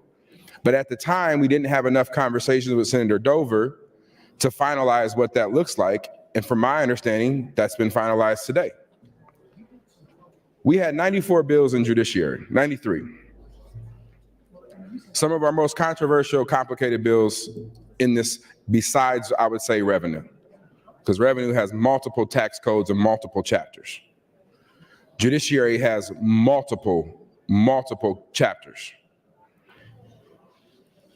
When saying all that is we've had robust conversations about dwindling down a landlord-tenant package. When I say dwindling it down, removing as much opposition as we could to move something along. That is what's before you. Is it weird that there's a judiciary and amendment by me that I'm also claiming it's a judiciary amendment? Absolutely. That's because of my error. Don't punish the bill because of my error. The constitutional issue is not a sideshow issue. You guys all want to stand up and say you're all 2A because it's the Constitution. Well, the Constitution of Nebraska also requires for any civil dispute to have a jury trial on civil disputes like this. The Supreme Court in MP Dodge Management versus Teresa Holcomb, which was July 21st of 2023, after we're done with session, before this new session, came out and made it clear they are very concerned with the constitutionality of these provisions. So either we can fix it here and have as many roundtable discussions to figure out how to do that issue, or we can leave it to non-elected people who were appointed to just say it's unconstitutional. Once they say it's unconstitutional, they do not provide a remedy. They just say it's unconstitutional. So if it's unconstitutional, then the courts are left to scramble. And if it's not in statute and there's no Supreme Court rule, which they won't have done, each court can do what they want. We're trying to put some clarity around this topic. I don't know how else to explain it. As far as the rent, if they ask for a jury trial, the judge can order them to put up money for the rent as long as it takes to get that jury trial. That was a provision that Senator Duncan added to make sure the owner can still recoup their money and they're not losing out on the money. That's your time, Senator. Thank you, Mr. President. Thank you, Senator Wayne. Senator Kauth, you're recognized to speak. Thank you, Mr. President. I rise in opposition to the underlying bill. A landlord needs to be able to have as much information as possible about the person that they are entrusting their property to. I think when people hear the word landlord, they think it's, some evil person who's cramming people into tenement houses. A lot of times these are people who have relocated and they still have a property that hasn't sold, so they choose to rent it out. People who are trying to build equity and trying to improve their lives to leave more for their kids will sometimes, when they move up in a house, keep one and rent it out. You don't want that property destroyed. And it's not just not paying the rent, it's how is that house treated? How is that property treated? A landlord has invested their time and their money into that property. It's something that they are using for their future. They deserve to have the best renter possible in that property, and they can't determine that unless they can look at the history of that renter. Creating a clean slate doesn't necessarily mean that there weren't issues. It means that those issues have been covered up. Landlords are risking their investment every single time they let someone into their home to live there and do everything that they normally do. You're taking a huge risk. If a potential tenant has an eviction attempt on their record, that should show cause for concern. That should be a catalyst for that landlord to say, hey, I'd like to talk with you about this. It should be up to the owner of that property to determine whether or not the reason for an eviction attempt or an actual eviction, what that reason was. If it's, hey, I had a medical emergency and I got behind on my rent, a landlord should be able to say, you know what, I understand that, and I think everything else about you is great, so I'm going to say yes. Or they should be able to say no. Just because someone has a property to rent out doesn't mean everyone else has the right to that property. Being a good tenant is a responsibility that actually gets you benefits. It means you get to keep renting. It means you build credibility. For us to say that a landlord doesn't have the right to look back at someone's history means that they are getting incomplete information. And I haven't checked through all of the amendments yet, but in the original bill, it does say that someone can, after 3 years have passed since the issuance of a writ or restitution, or since final judgment was otherwise entered, they can ask for a clean slate. So after 3 years, it's like it never happened. Well, that's going to patterns of behavior. That's out. So George is waving me off on that one. Thank you. That did give me great concern. Thank you, George. I am opposed to this bill. I think we need to allow landlords to have as much information as possible. Again, they're the ones taking the risk to allow someone into their property, and it has to be a mutually beneficial relationship. So thank you, Mr. President. I yield my time. Thank you, Senator Kauth. Senator Albright, you're recognized to speak. Thank you, Mr. President. Good morning, colleagues. I'm listening here, but I do have some questions. But first, I just want to stand up and make it perfectly clear that just because a committee votes something out 8-0 or 7-0 does not mean that it's just a foregone decision that everybody's going to just agree. Over the years, this is my 8th year, I vote people's priorities out for a reason, because it's for them to win or lose on the floor of this legislature. I'm going to go into closed session at 11 o'clock and I'm going to do something maybe I don't want to do, but yes, I'm going to vote it out because it's a priority bill. So that doesn't always mean that they should be in lockstep with the bill throughout the whole journey. So for newer senators that are sitting on the floor, you don't have to feel bad no matter which way you vote. It's your conscience. You're the one that heard the testimony. I understand that there's, you said that, Senator Dungan, that there's something with the realtors. I just checked and it's still a hard no with them. So I just need to sit here and listen to the debate and find out where I'm going to sit on it. Because while I agree with Senator Linehan, a lot of these people that are being evicted are women. You know, we need to find out where the other party is so that they can help pay their rent. But at the same time, I do have questions about who does pay for them to leave their job, to have to go to court. Do they have to pay? I understand from listening to Senator Conrad that there are agencies or organizations that help with this. If Senator Dungan, you're just coming back in, if you can help, and I'll yield the rest of my time to you, I want to know how, when these folks get evicted, who do they contact? Who pays for this? What happens on the other side of the, with the landlords? You know, do they have to pay for an attorney to be represented in court and the other party does not have to pay? I mean, tell me a little bit more so that I can wrap my head around exactly what would happen there. So I'd like to yield the rest of my time to Senator Dungan. Thank you. Senator Albright. Senator Dungan, you have 2 minutes and 30 seconds. Thank you, Mr. President. Thank you, Senator Albright. I apologize. I missed the first part of what you were saying. I was running in and out, but I did hear you ask about attorneys and attorneys' fees and who do they contact. So that's actually a really good point of clarification and one that we had a number of conversations about prior to the bill actually being put together. There was a concern that if you have these jury trials that people would not be able to get attorney's fees, right? So normally in civil cases, there's some ability for whoever prevails to also get attorney's fees, so they get that money to pay for the attorney's fees. The current landlord-tenant statute allows for either the landlord or the tenant to recover attorney's fees so long as the other party is found to have violated the contract or the lease voluntarily. And so we actually added into this bill language clarifying that they would be able to get attorney's fees. And we were told it was unnecessary at that time because the statute already covered it.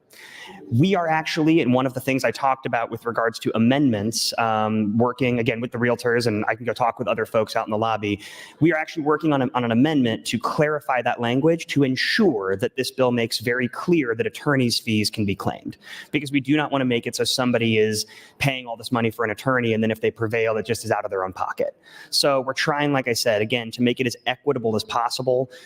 In general, in these circumstances, people can proceed pro se, which means they don't have an attorney if they want to, or they can hire an attorney if they decide to go that route. There are some— 1 minute. Thank you, Mr. President. There are some opportunities for for tenants to have legal counsel, kind of like what Senator Conrad was talking about, the Tenants Assistance Project, where people who need help kind of walking through the court system can have an attorney work with them for free. But there's a number of different avenues that people can go through to get that legal counsel. But we do want to ensure, and I believe the statute already covers it, but we're going to clarify with language that at the end of this jury trial process, there would be an ability to get attorney's fees because we want to make sure people are made whole on both sides of the aisle. Thank you. Thank you, Senators Albright and Dungan. Mr. Clerk, for items. Thank you, Mr. President. Number of items quickly. Your Committee on Transportation, chaired by Senator Mosier, reports Legislative Bill 1031 to general file with committee amendments. Additionally, your Committee on Judiciary, chaired by Senator Wayne, reports Legislative Bill 441, 876, 892, and 1085 to general file, all having committee amendments. Amendments to be printed. Senator Dorn to LB 942. Notice the committee hearing from the Appropriations Committee. Additionally, notice that the Revenue Committee will be holding an executive session under the south balcony at 11 o'clock a.m. Revenue Committee under the south balcony, 11 o'clock a.m. Additionally, the Education Committee will be having an executive session in room 2022 following the executive session of the Revenue Committee. Education Committee exec session room 2022 after the conclusion of the exec session for Revenue. That's all I have this time, Mr. President. Thank you, Mr. Clerk. Senator Bozen, you're recognized to speak. Thank you, Mr. President. I rise in support of the amendment. The best way to explain this is there's two bills here. We have the Clean Slate Act that applies to what information a landlord can find out about a prior tenant and their rental history. And then we have the right to a jury trial. So in conversations, I understand everyone's reluctance over the jury trial issue and, oh my gosh, we're going to explode jury trials and the consequences will be fiscally unmanageable. As I kind of answered for Senator Brandt, I didn't find an exact number, but it is my understanding that for the 21 years that the jury trial right was in statute, there was such a small number of those cases that no one raised any red flags when the language was changed. I don't say that to mean that we shouldn't have the right to a jury trial on that, just to put in proportion that with the situation that it is, I don't know that we're going to see a significant change. And even if we do, I think it'll be a short-lived experience. That doesn't change that if you have the constitutional right to a jury trial, whether you like it or not, you have the constitutional right to the jury trial. If all of a sudden I said, I don't think people who have committed first-degree murder should have the right to a jury trial, that doesn't mean we don't have the right. It is expensive to have those jury trials, but it is the constitutional right that we have. That I was provided the case ultimately that Senator Dungan had quoted, and that is a Supreme Court case found at 314 NEB 748. The case is called Holcomb, Holcomb. It's a case from 2003, from July of 2003. And in that concurring opinion, and I know parts of it have been read already, I just want to read a part of it that talks about the jury trial right. It says, although this court has never had occasion to consider whether the nature for an action for possession under the NURLTA, that's the Landlord-Tenant Act, means that a party to such action is entitled to a jury trial. Many other courts have concluded that similar actions by a landlord to evict a tenant and recover possession of real property are legal in nature. That's the important thing, are legal in nature, and are thus subject to similar constitutional jury trial guarantees. It then goes on to talk about a Supreme Court decision, Purnell versus Southall Realty, which was a case from 1974, where the U.S. Supreme Court held that the District of Columbia's summary eviction statute, which did not provide for a jury trial, was inconsistent with the jury trial guarantee set forth in the 7th Amendment to the Constitution. So those of us that are standing here saying, listen, like it or not, I think that the law is what the law is, and we're going to be really kind of turning our nose at the opportunity to set up the guardrails to have an appropriate system for the courts to follow when jury trial rights are requested. I think we're going to have a bigger issue if we don't have some sort of guardrail. That goes to the second portion of the bill, and that is the Clean Slate Act. And I think there's a lot of misnomers because I think some people still think it's, 3 years post your red mark, it's clean slate, and that isn't what the language does. And to the extent there's confusion over the amendments, I can assure you in the Amendment 2754 that is removed. Right now what it says is if I'm a tenant and I don't file my rent and it's due on March 1st, if my landlord does an automatic filing thank you, of my failure to pay, and it gets automatically filed, and my check comes in on March 2nd, do you think that landlord really wants to evict me? Are those the kinds of people any of us want to evict? The answer is no. But the filing is already there, and the mark is already on my record then. And the reality is, I don't think there's a single bad, good, or otherwise landlord out there that's going to say, yep, I want that filed, I want her gone. That's not the intention. And so what Senator Dungan's bill does is says, let's take those situations where the grievance has been resolved to the satisfaction of the parties, and let's not make that a red mark forever on this person's record. There's more to what the language does. I don't want to mislead anyone and tell you that's all it does, but I'm out of time. So if you have questions, I'm happy to answer them. Thank you, Mr. President. Thank you, Senator Bozen. Senator Linehan, you're recognized to speak. Thank you, Mr. President. So a few facts here, and I know that all landlords are not evil or they're not slum landlords. I know that. I've rented, I've been a landlord. But here's the situation. There are some bad landlords. Let's not pretend that all the landlords are good and all the tenants are evil. That's not true either. I have some information about evictions filed last year in Douglas County. I think last year. And this is somebody who works with people that are getting evicted. And mom and pop landlords don't evict often or without reason. So that's true.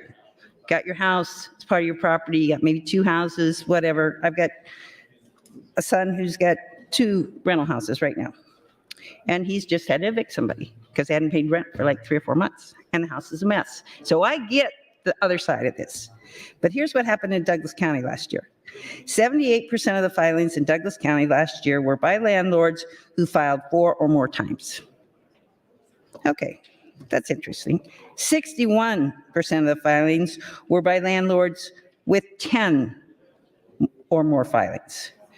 A third of the evictions filings were by landlords who filed 40 or more evictions.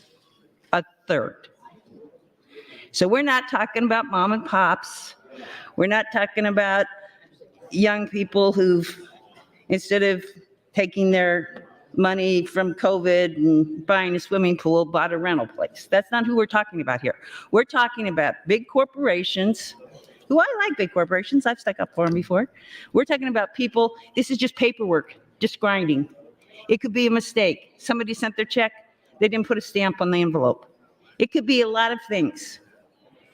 And unless they're competent enough or they even understand what's going on to get a lawyer, they're automatically going to get evicted without having a chance to have a judge hear them. That's what we're trying to get ahead of. We got a lot of people. Is Senator John Kavanaugh available for a question? Senator John Kavanaugh, would you yield to some questions? Yes. Senator Kavanaugh, have you spent time working with the Lawyers Project at the Bar Association on evictions? I have. And when you showed up and you were there because an attorney was there, what was your success rate in working these out so the people weren't evicted? Well, it's a question of how you measure success. Most everybody that I have worked with there ends up vacating the premises. But what happens is you have a negotiated settlement wherein the person who's being evicted either agrees to pay some additional amount to have a time limit or a time certain to be evicted or to leave, and then maybe the eviction, doesn't get executed. And if you want me to give you an anecdote, I'd be happy to. One, I guess, great example was I showed up one time and represented a person who showed up not knowing they were going to have a volunteer lawyer to help them. And the only reason they showed up that day is because they had to go to work. They worked for a local telemarketing company in Omaha, and they had to go to work, and they didn't want to come home that night and have had their apartment locked and their dog inside and all of their stuff there. So they showed up to court. We helped them. We connected them with some of the local services who then helped them pay a month so that they had a month to get out, and the landlord got some of their money that they were expecting, and they got the person to voluntarily leave, and we didn't have to have a contested litigation. So a lot of the benefit that the lawyers in particular bring to this situation is to kind of settle those cases. Obviously, there are the cases where there is a contested issue, and the success rate when there's a contested issue is probably higher. But the ones that are where there's no real issue, those just get settled, and the lawyers facilitate settling that in a more appropriate fashion. So I think Senator Bosden had really good points too. Thank you, Senator Kavanaugh. Senator Bosden's point about getting rid of a record because they were never evicted, because there was confusion where the landlord agreed. I don't know why we wouldn't do that, folks. It's like getting a bad credit mark on your credit that you don't deserve. All of us would fight that, right? You got a mark on your credit record you don't deserve. It says you didn't pay your utilities. Or I've fought with American Express because down here I have lost a bill once in a while, and had a late payment. So, but you address those things because we all know how. That's your time, Thank Senator. Thank you, Senator Linehan. Senator Decay, you're recognized to speak. Thank you, Mr. President. Would Senator Dungan yield to a question? Senator Dungan, would you yield to some questions? Ooh, shocking, yes. Thank you. Could you explain the timeline to me from the time that the tenant is first laid on their rent until they're notified to the final eviction notice, going through the whole process, either through bench or trial? Yeah, so I'm going to try to simplify this as much as possible, but speaking with practitioners who work in this area as well as reading the statutes. So let's say, going back to Senator Von Gilleren's example, March 1st. You're late on rent March 1st.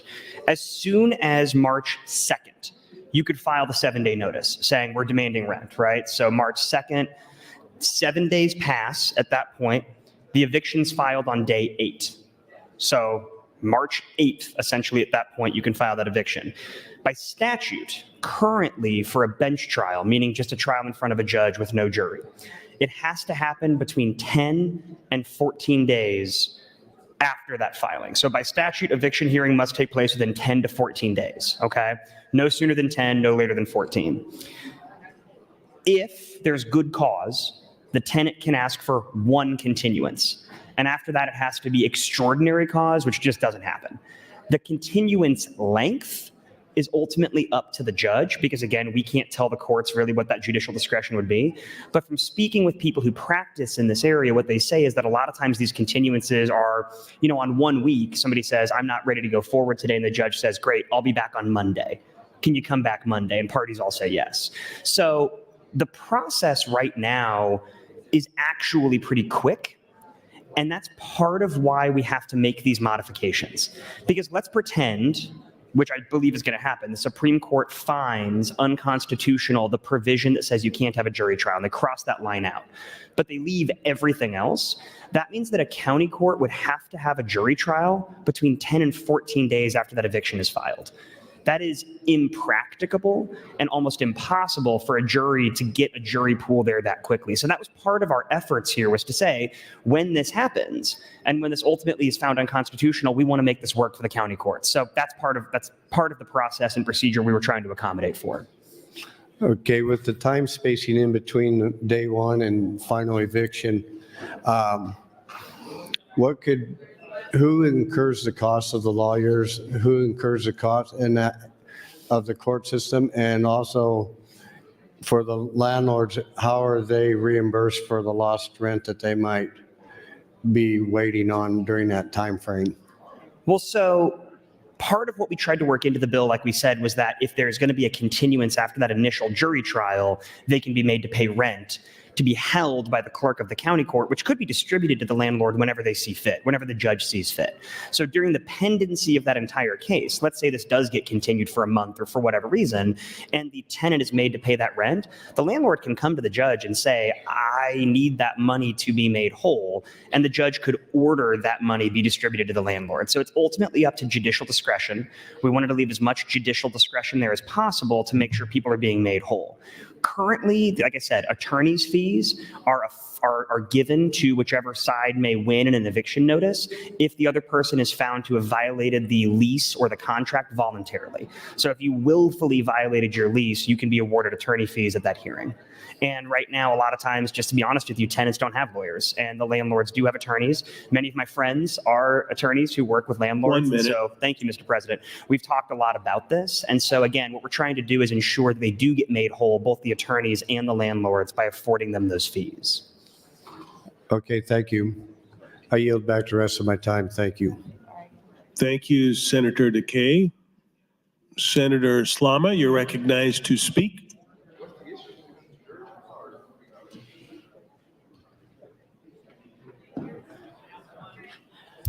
And this is your last time on the amendment. Oh, thank you, Mr. President. So I did give Senator Dungan my word that if anything came up during the day, I'd give him a heads up and let him know. If we were to white copy 175 with just 1115 with the changes that Senator Dover wants, I'll pull off on the filibuster, and Senator Wayne has the details on this. So like preview of coming events, but until that happens and we do a substitute, I'm just not going to be on board with ending the filibuster.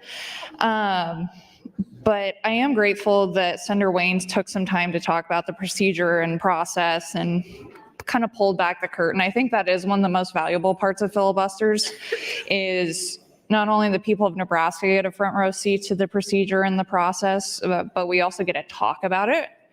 And I want to give, and I almost never do this, a positive shout out to somebody in the press. So Zach Wendlane, who is now with the Nebraska Examiner, and he's under the balcony, and he's probably terrified at what I'm about to say next. Don't worry, it's good. He had this really interesting tweet a couple of days ago that I wanted to point out.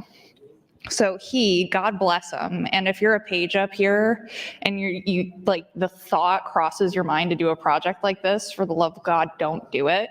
But he sat down and tracked all of the motions that were made last year and tweeted out who made the most and what the numbers were. And that was his College of Journalism project for, God, like a semester grade. Bless him. It's actually really handy information, and it plays into something that I think it's important for not just this body to know, but the people of Nebraska. So out of 1,160 motions that were made last year, Senator Kavanaugh, Michaela, made 437 of them. Senator Hunt made 359. Senator Conrad made 128. I made 41. I mean, kind of rookie numbers. And then kind of in the tail end of things, Senators Linehan and Clements were tied with 17 motions apiece.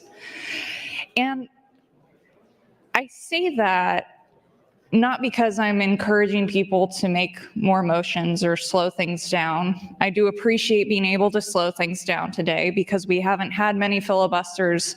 They're a great time for other work to go on behind the scenes, like certain tax packages to be negotiated, certain Christmas tree bills to come into being.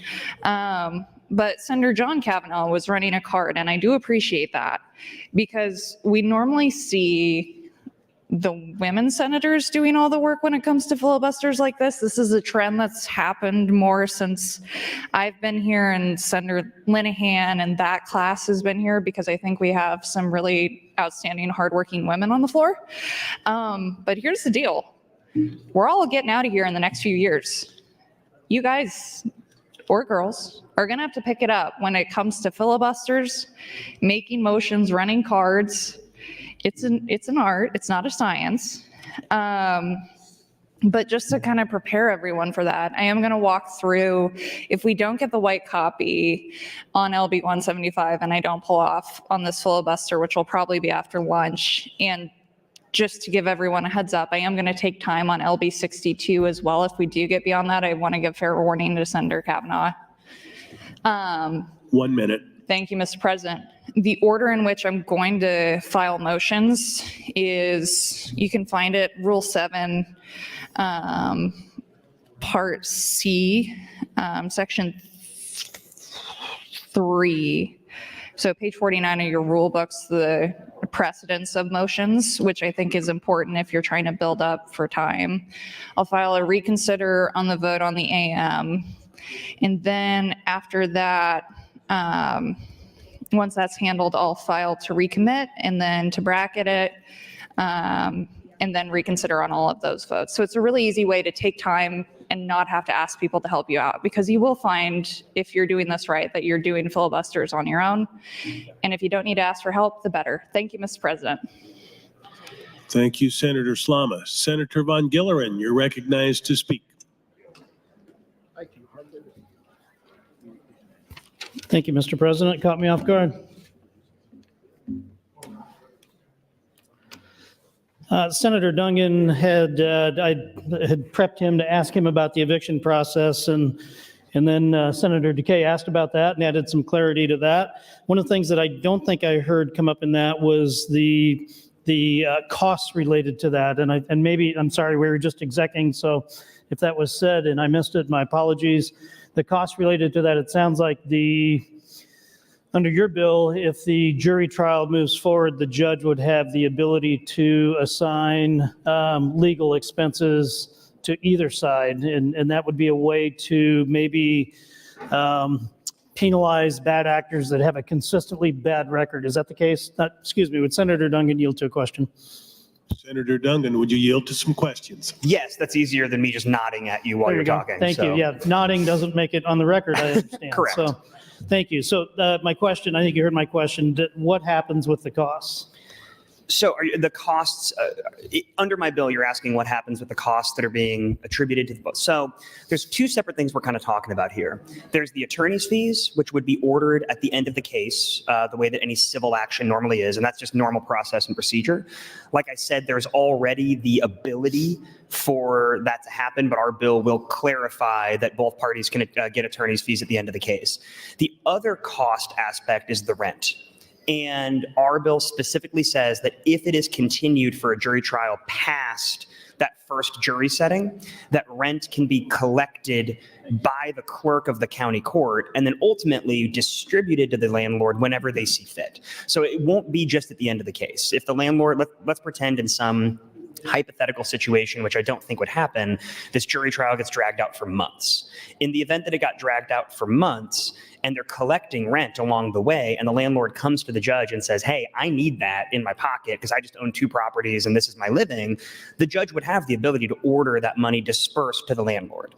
And so we specifically left it open in that way to not say at the end of the case because we wanted to make sure they could be made whole along the way. So the attorney's fees would come at the end of the case the way that any civil matter would, but the collection of the rent would be collected as it went along and then ultimately distributed pursuant to however the court saw fit. Okay, thank you. And I see Senator John Kavanaugh waving at me, walking through the building. If Senator John Kavanaugh would yield to a question. Senator Kavanaugh, would you yield to some questions? Just one, though. Just one. I'll make it a long question then. So Senator Dungan talked about the costs incurred and so on, and it sounds like you've got a history of working through this through volunteer through the Bar Association and so on, so you're probably very well qualified to answer this. What does a typical settlement look like? And I'll just pick a round number. If $1,000 in rent was owed and claimed for by a landlord, what does a typical settlement look like? Is there some ratio of that typically is repaid, or is the full amount assessed?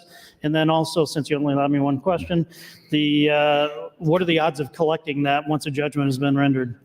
Compound question. So I don't know the odds once a judgment is rendered. I guess, so your compound question I'll answer in a couple parts. So a negotiated settlement would be where we would come in, you'd have somebody agree and say, we're going to pay X amount to be able to stay another month and to not execute the eviction.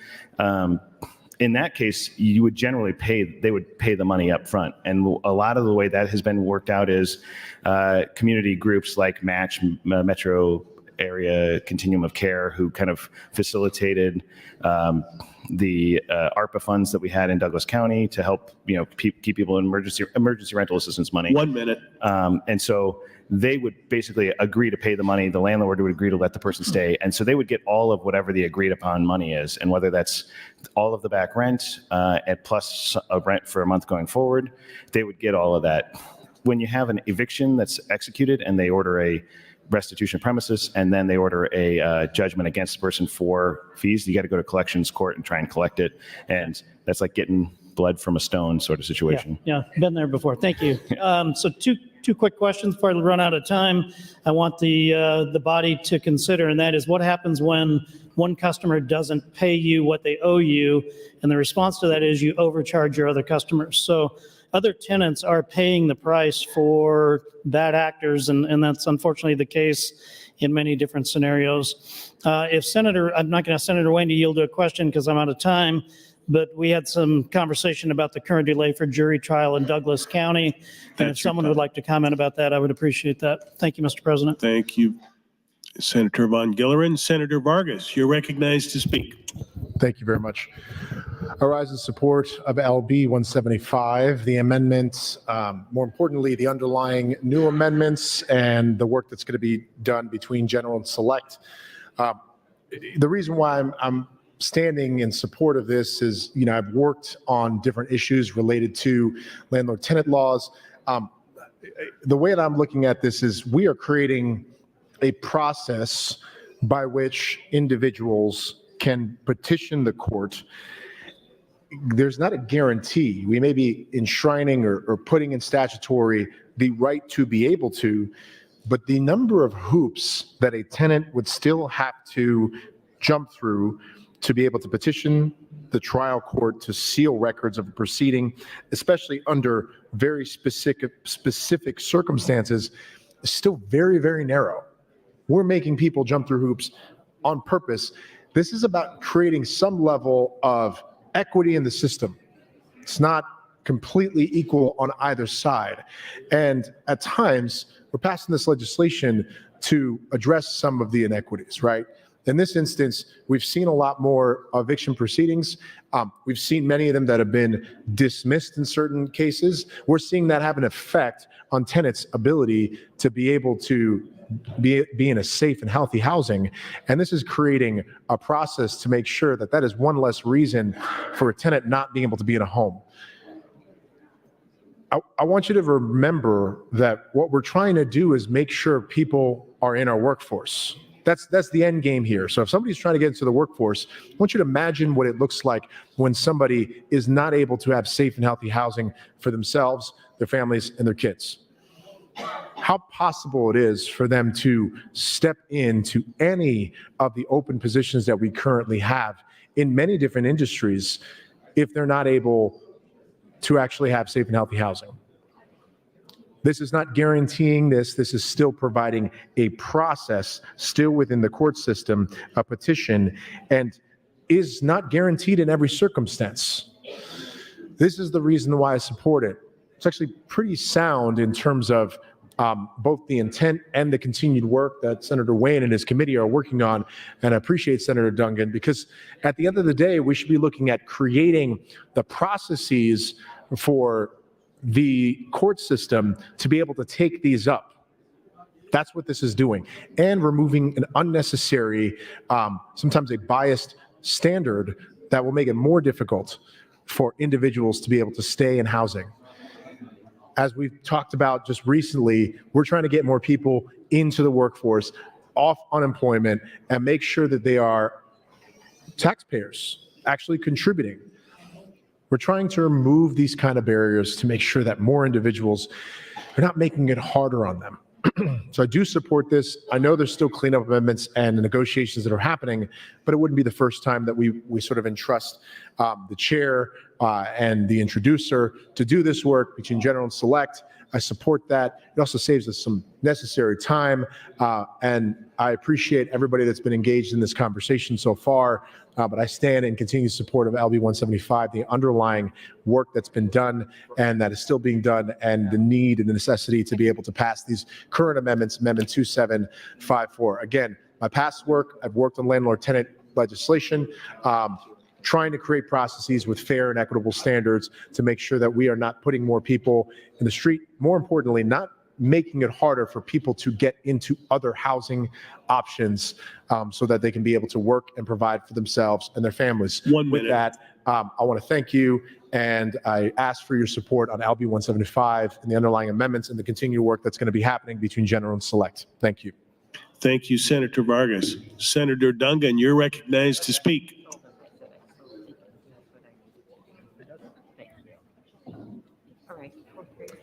Thank you, Mr. President. I apologize for the delay. Colleagues, I am still talking with a number of people and trying to work a few things out, but I want to talk a little bit more about, I guess we could take a step back and look at this from sort of a logistical perspective. I think people are still confused about what is on the board. So AM 2754, the one that says Wayne up there, the bottom amendment, that is what should be the committee amendment. So when we are voting on the amendment, the committee amendment that came out 8-0, That is the Wayne amendment that we're voting on. There are not a bunch of sort of bizarre changes that have happened willy-nilly. What it does is it is combining portions of 1115 into LB 175. The modifications that have been made on 1115 as it is being incorporated into 175 are small changes that we have made to accommodate concerns from the interested parties. Those interested parties have been judges, the courts, attorneys, landlords' representatives, realtors, and tenant folk that we've gotten together with and met with to make sure this actually works. So I understand that this is slightly confusing, and I understand that there's a lot of things on the board, and I understand that this has gotten a little bit complicated. But I just want to make sure that we are in fact talking about the same thing. AM 2754, filed by Senator Wayne, is essentially what the committee amendment should be, and it also is two bills, both of which came out 8-0. So I want to highlight that because I think a lot of people have just said, oh, I don't even know what that amendment is. I don't know what it does. I haven't had a chance to read it yet. Let me explain that in a little bit more detail. LB 1115 was creating the process and procedure for the right to the jury trial, which ultimately I believe is going to be a thing we need to have. LB 175 is providing that clean slate relief only for individuals who were never evicted. So if at any point in time an individual has been properly evicted or had an eviction notice or an eviction action perfected and ultimately adjudicated or completed, then that person cannot come back and get this 3-year look back. I know Senator Kauth at one point in time said she was concerned about this 3-year look back where they could come back and ask for it to essentially be expunged. That has been taken out. We have also made it very clear that we are continuing to be willing to work on these things. And I think Senator Bosin did a very good job of articulating the importance of why we need this clean slate relief. I also want to reiterate something that I said in my opening, which is that we currently, as a state, already do this for criminal charges. If you have been charged with a crime and ultimately had that charge dismissed, or you were found not guilty, your record is sealed upon that background check. So this legislature has already agreed that that is a thing that we should do. The language in LB 175 and the effort behind 175 is to do the same thing that we already do with criminal charges. If you've not actually been evicted, then you shouldn't have that on your record. Now, a couple points of clarity. In the event that somebody gets an eviction, let's say notice, and it's set for a hearing and that person just doesn't show up, it still goes forward. There is still an eviction action, and that landlord can complete the eviction and then get the writ and ultimately evict the person. 1 minute. Thank you, Mr. President. So that would still go on their record. So if somebody just doesn't show up, all you have to do is follow through with the action, and then that person would still have that eviction. In addition to that, under this structure, if you want to ensure that somebody has that eviction on their record, you can continue to go through with the action even if they don't show up, because it is up to you, the landlord, to follow through with that, and many will. And then that would be on the record, and then you can make sure that that's there for the future. In addition to that, there's been a lot of concern about whether or not landlords can do background checks or contact other past landlords. Absolutely, you can. You can request references, you can call those references, you can say, what were they like as a tenant? And that person can say, they smashed all my windows, they did X, Y, and Z, they were a terrible tenant. That is allowed under the statute. So the idea that landlords would not have any information about their tenants as they're applying or potential tenants is incorrect. And I want to make sure that that is clear on the record. That's your time, Senator. Thank you, Mr. President. Thank you, Senator Dungan. Senator DeBoer, you're recognized to speak. Thank you, Mr. President. Well, colleagues, I appreciate the conversation that we're having. I think we are, in fact, trying to really understand each other and get to the bottom of the concerns here and things like that. So I would like to continue this conversation, and I think that Senator Dungan is making some valid points, so I will yield him the remainder of my time. Thank you, Senator DeBoer. Senator Dungan, you have 4 minutes, 30 seconds. Thank you, Mr. President. Thank you, Senator DeBoer. those who know me know that I can go on and on a little bit. And so I apologize if I'm talking too much about these things, but I think they are noteworthy and important. And I want to make sure we make these points clear on the record. And I really do hope my colleagues are listening, but I also want to make sure that these things are clear moving forward. In the event, which I do believe will happen, that the Supreme Court does find our current landlord-tenant statute unconstitutional, if this legislature fails to act, I want it to be very clear that there was some warning. So again, I have practiced law for some time. I know many others in this room, some others in this room have, maybe not as many people in here are lawyers as other legislatures, but there are some. And I've spoken with many other lawyers as well. It is rare, and I mean that literally, it is very rare that the Supreme Court of Nebraska issues a concurring opinion of this matter. This is not a thing we see frequently. This is not a thing that happens often, and for them to issue it and have other justices join in with it is something that we should take note of. It is ended. The last thing that is said in this opinion is the state of affairs may be of interest to the legislature. The legislature may wish to itself consider the constitutionality of and reassess the NURLTA's bench trial provision. So I think that that is really, really noteworthy. This is not some cockamamie scheme that we came up with to try to figure out how we could insert jury trials into this. The issue, too, is that we actually allowed jury trials until 1995. According to University of Nebraska College of Law journals, as I said earlier, we are one of eight states that specifically prohibit the right to jury in these kind of eviction proceedings. I think there are 22 other states that specifically allow for it, and then a few that are silent, but their case law says they actually would probably allow it. So we're not just in the slight minority here, we're in the vast minority. And so to act as though this is going to be the end of the world, or to act as though this is going to overly burden our courts in such a manner or way that they would not be able to accommodate it, I think is genuinely incorrect. Having practiced in county court and in district court, I will tell you there are a number of things, multitudes of things that are set for jury trial. When I worked as a public defender, my caseload at certain times was about 180 to 190 cases. I would have 40 things set on a jury list for a jury term. I would have 40 cases set. And I will tell you that the vast majority of times, all of them went away. They were settled, they were worked out, we figured out a deal. And so the idea that suddenly there's going to be this massive flood of jury trials in our courts, I think is just incorrect. Do I think there will be an uptick in the amount of things that are set for jury trial? Absolutely. But that already happens. We already have a number of things that are set for contested hearings in our landlord-tenant courts. So there may be an uptick of things that are set for jury trial, but do I think there's actually going to be a flood of litigation where there's these long drawn-out jury trials? I do not. Because think about this, colleagues. Think about the person who's actually having a jury trial on this kind of issue.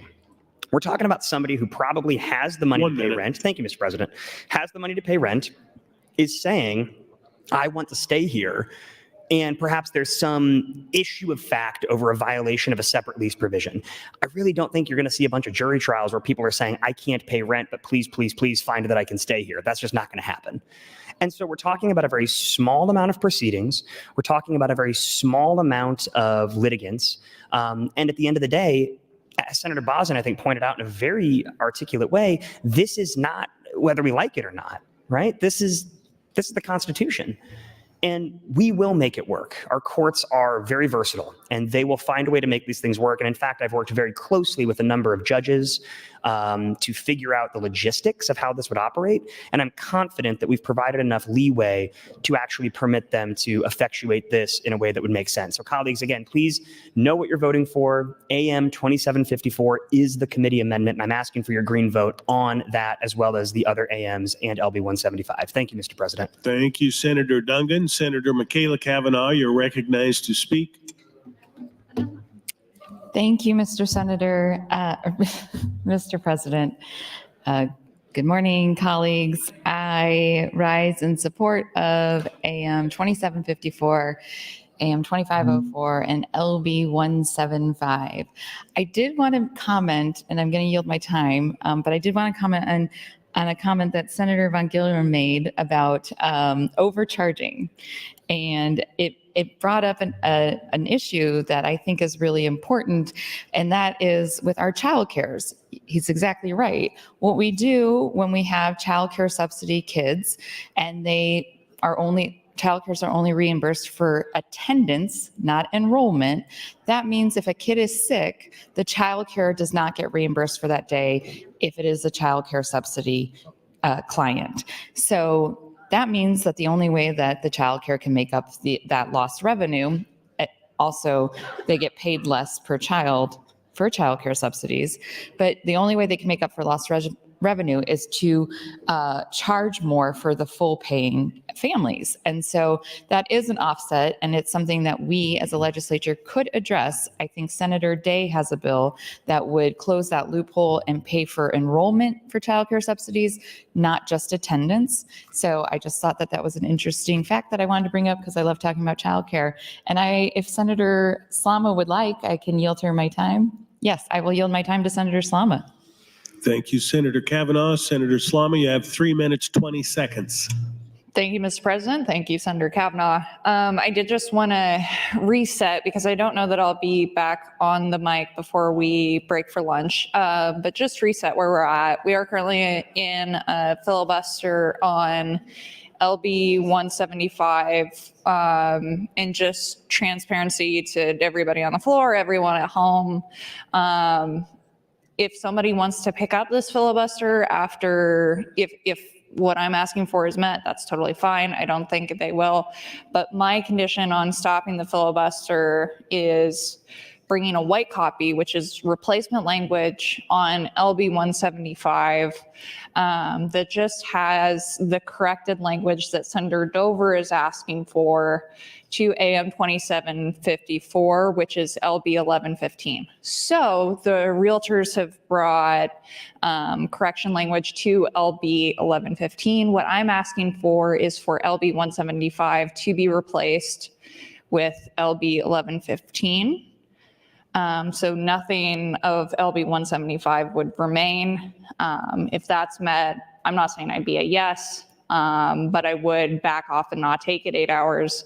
But I am grateful for the chance to negotiate and talk about this, and Nebraskans get to see how the sausage gets made in a lot of this. But if we are really here wanting to clarify the Supreme Court's I think very narrow opinion that would be entirely severable without much issue, I'm okay with doing that and moving forward that way. But otherwise, when it comes to the clean slate language, I'm not on board. I will take it 8 hours. I believe sunlight is the best sanitizer, and if landlords can't ask the necessary questions, we as a government are just forcing landlords to subsidize bad behavior by tenants. And I was going to say,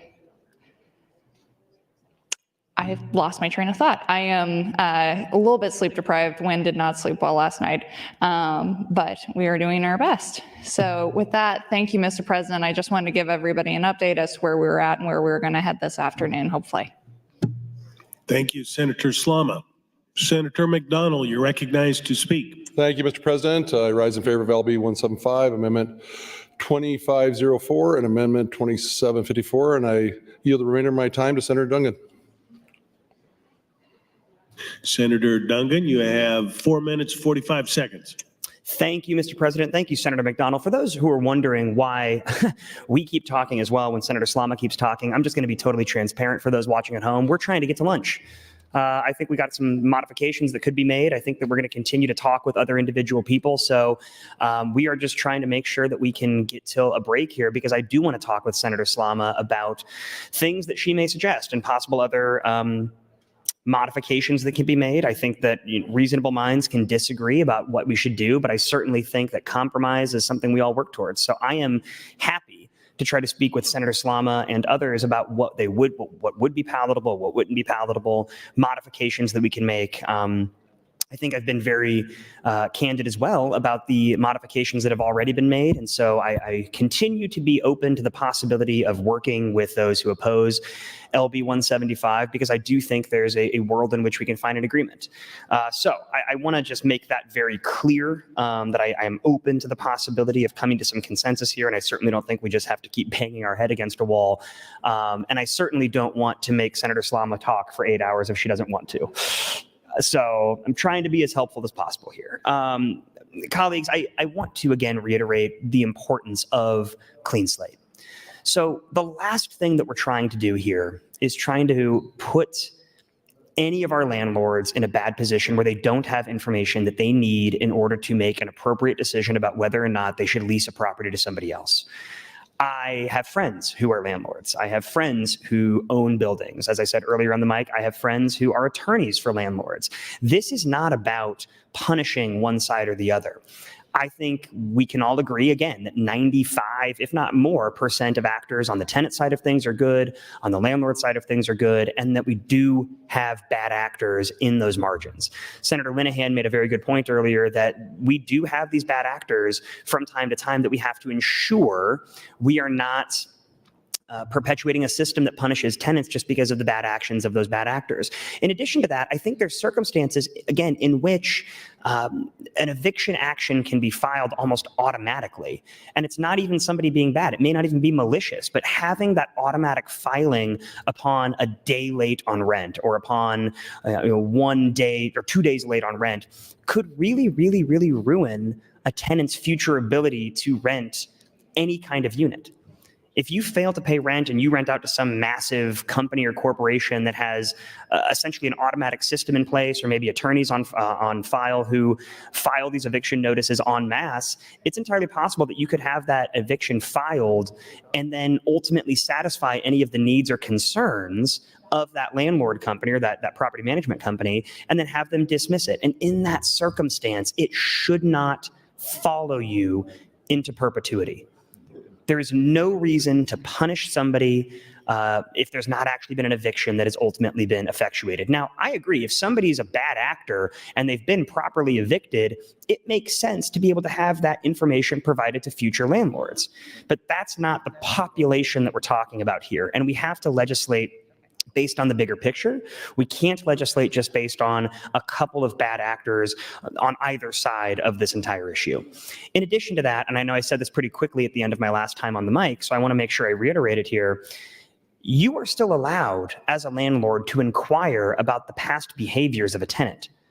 I know when I rented for quite some time when I was in college, thank you, Mr. President, college and law school, on every single application I filled out, they asked for references.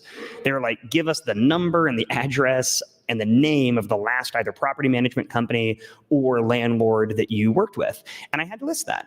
And they would ultimately contact those people, because I often knew my prior landlord, and they'd say, hey, I got a call from so-and-so's company, and they were asking about you as a tenant. That is still allowed. Landlords are 100% able to call and say, hey, what were they like as a tenant? And if they say they were bad actors, they didn't pay rent on time, they were a problem, they caused issues, then that future landlord or potential next landlord can take that into consideration. So we in no way, shape, or form are limiting the ability of individuals to make an informed decision. We are simply trying to ensure that other people who are unintentionally late on rent or other things like that don't have this haunt them for the rest of their life, which again is exactly what we do with criminal convictions that have been dismissed. So colleagues, again, I would encourage your yes vote on the committee amendment. Thank you, Mr. President. Thank you, Senator Dungan. Senator Frederickson, you're recognized to speak. Thank you, Mr. President. Good morning, almost afternoon, colleagues. I rise today and continue to support the committee amendment. Well, it's actually Senator Wayne's amendment, but as I understand from what Senator Dungan was saying earlier, it's actually the committee amendment, as well as the underlying judiciary amendment and the legislative bill itself. I've been listening closely to the debate. I am, frankly, as Senator Dungan mentioned earlier, as I understand, there are some things being worked out with some folks on this bill that hopefully we can get some more consensus around. So trying to take a little bit of time here. I did want to take note of something Senator Slama said earlier, which I thought was a very astute observation. Senator Slama had mentioned that the primary filibuster filibusterers in the legislature are the women of the body. And I had the distinct honor of being sat kind of in between, I think, two of the primary filibusters on both sides of the spectrum. I have Senator Slama to the back left and Senator Michaela Kavanaugh to the right. So there's a lot of focus on this area of the body, and I always enjoy their conversations. So with that, I will yield the remainder of my time to Senator Slama. Thank you, Senator. Senator Slama, you have 3 minutes, 40 seconds.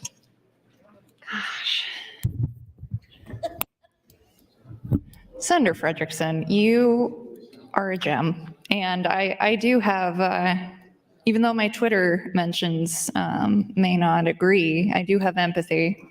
And I empathize with you being between Senator Kavanaugh and Senator DeBoer and I. The only thing I think we are missing here is perhaps if Senator Hunt would like to sit where maybe Senator Dorn is, and if Senator Lowe, because he's one of the best filibusters in this place, because even if you do get angry at something he says it in such a soothing way that it's really difficult to get really mad at him. But I am really thankful that you did yield me time, especially without giving me a heads up, because that spark of adrenaline I had as I was talking to Senator Bosselman about the ongoing negotiations reminded me about what I forgot to say. And it is a very well-deserved thank you. So these filibusters don't just happen. We don't just get up here and, well, sometimes we do, and talk about our feelings for 8 hours. I don't talk about my feelings. I like to come at this with facts. And I have, in any of these filibusters, Senator Duncan said he didn't want to make me talk for 8 hours if I didn't want to. But coming into this, I am always prepared. And I have this binder of probably a few days worth of things to talk about on LB 175. And this is thanks to an awesome staff that I have. I am so grateful for their work. And I had failed to give them the proper shout out for helping me get prepared for today and preparing what I call the filibinder, so filibuster binder. So I just wanted to thank them. I've been really blessed to have really awesome staffs, and I'm kind of waxing on this because I am looking back at some of the awesome staff members I have had throughout the years on my way out. I wouldn't be able to be half the senator I am without them, for better or for worse. So with that, thank you, Mr. President. Thank you, Senator Slama. Senator Ibaugh has some guests in the North Balcony, 40 fourth graders from Pershing Elementary in Lexington. Please stand and be recognized by your Nebraska Legislature.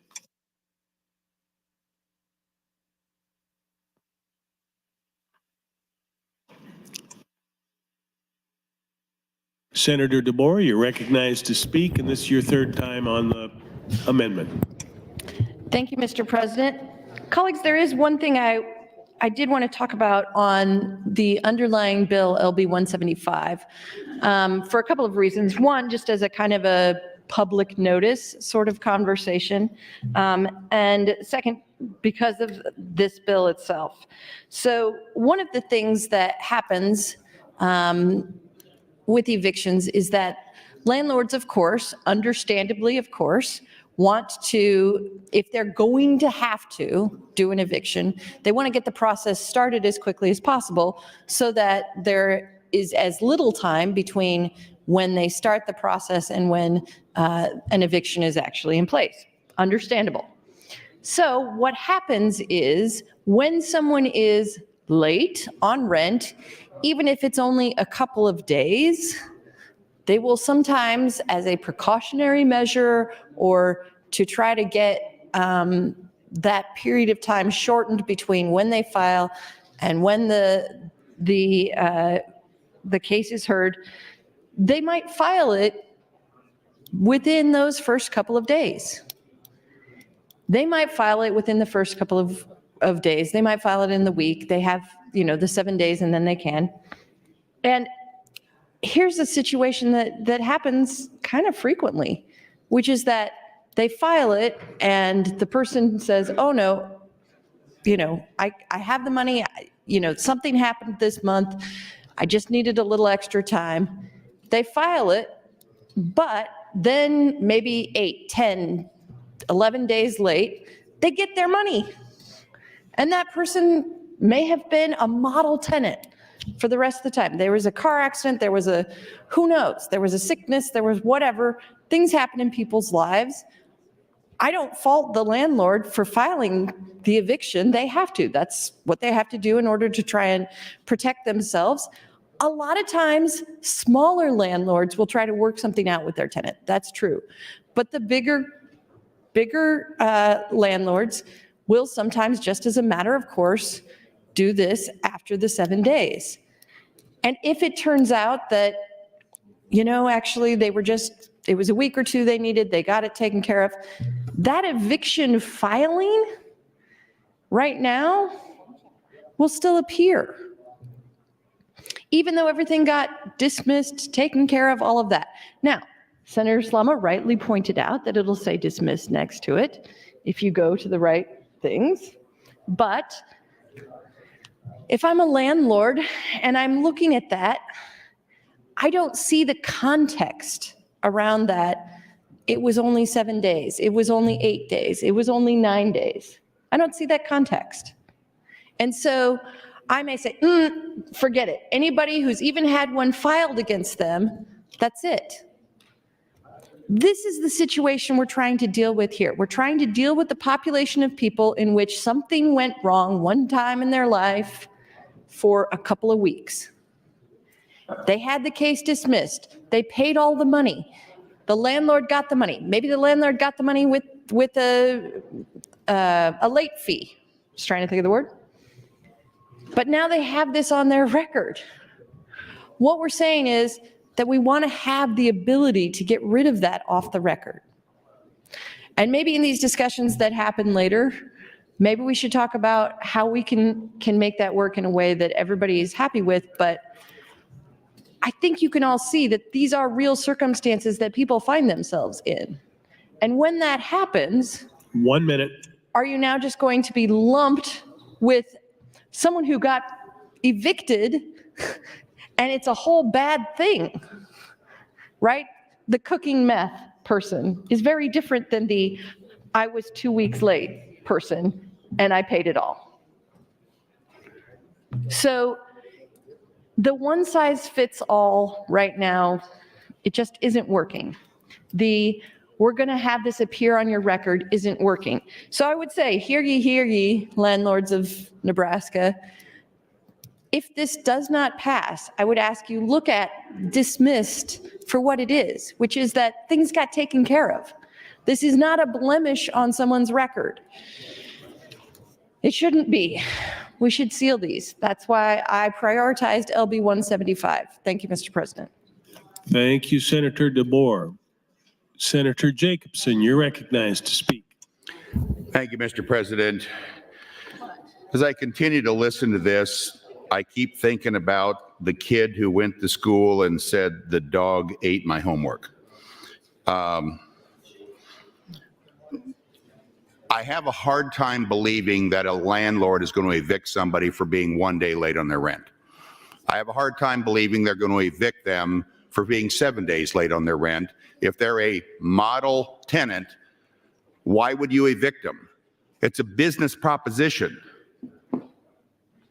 Nobody wants to evict a model tenant, but you can't evict a bad tenant fast enough. If they're cooking meth, if they've got vicious dogs, if they're tearing up the property, a whole list of things out there. We just seem to be chipping away at landlord rights and forgetting about the fact that we're capitalists. People that invest in these properties are investing in these properties as a business. Many of them are borrowing money. I think about during the pandemic, I had an individual who owned two eightplexes here in Lincoln. During COVID, remember, there was a moratorium on evictions. So what happened? People that could otherwise pay, what'd they do? Quit paying. This individual had two tenants that quit paying. We had a mortgage on the property. He's got a little panicked. He had another job, good job, and fortunately could pick up the shortfall. But he was sitting there thinking, what happens if everybody in the building quits paying their rent? Now who's getting evicted?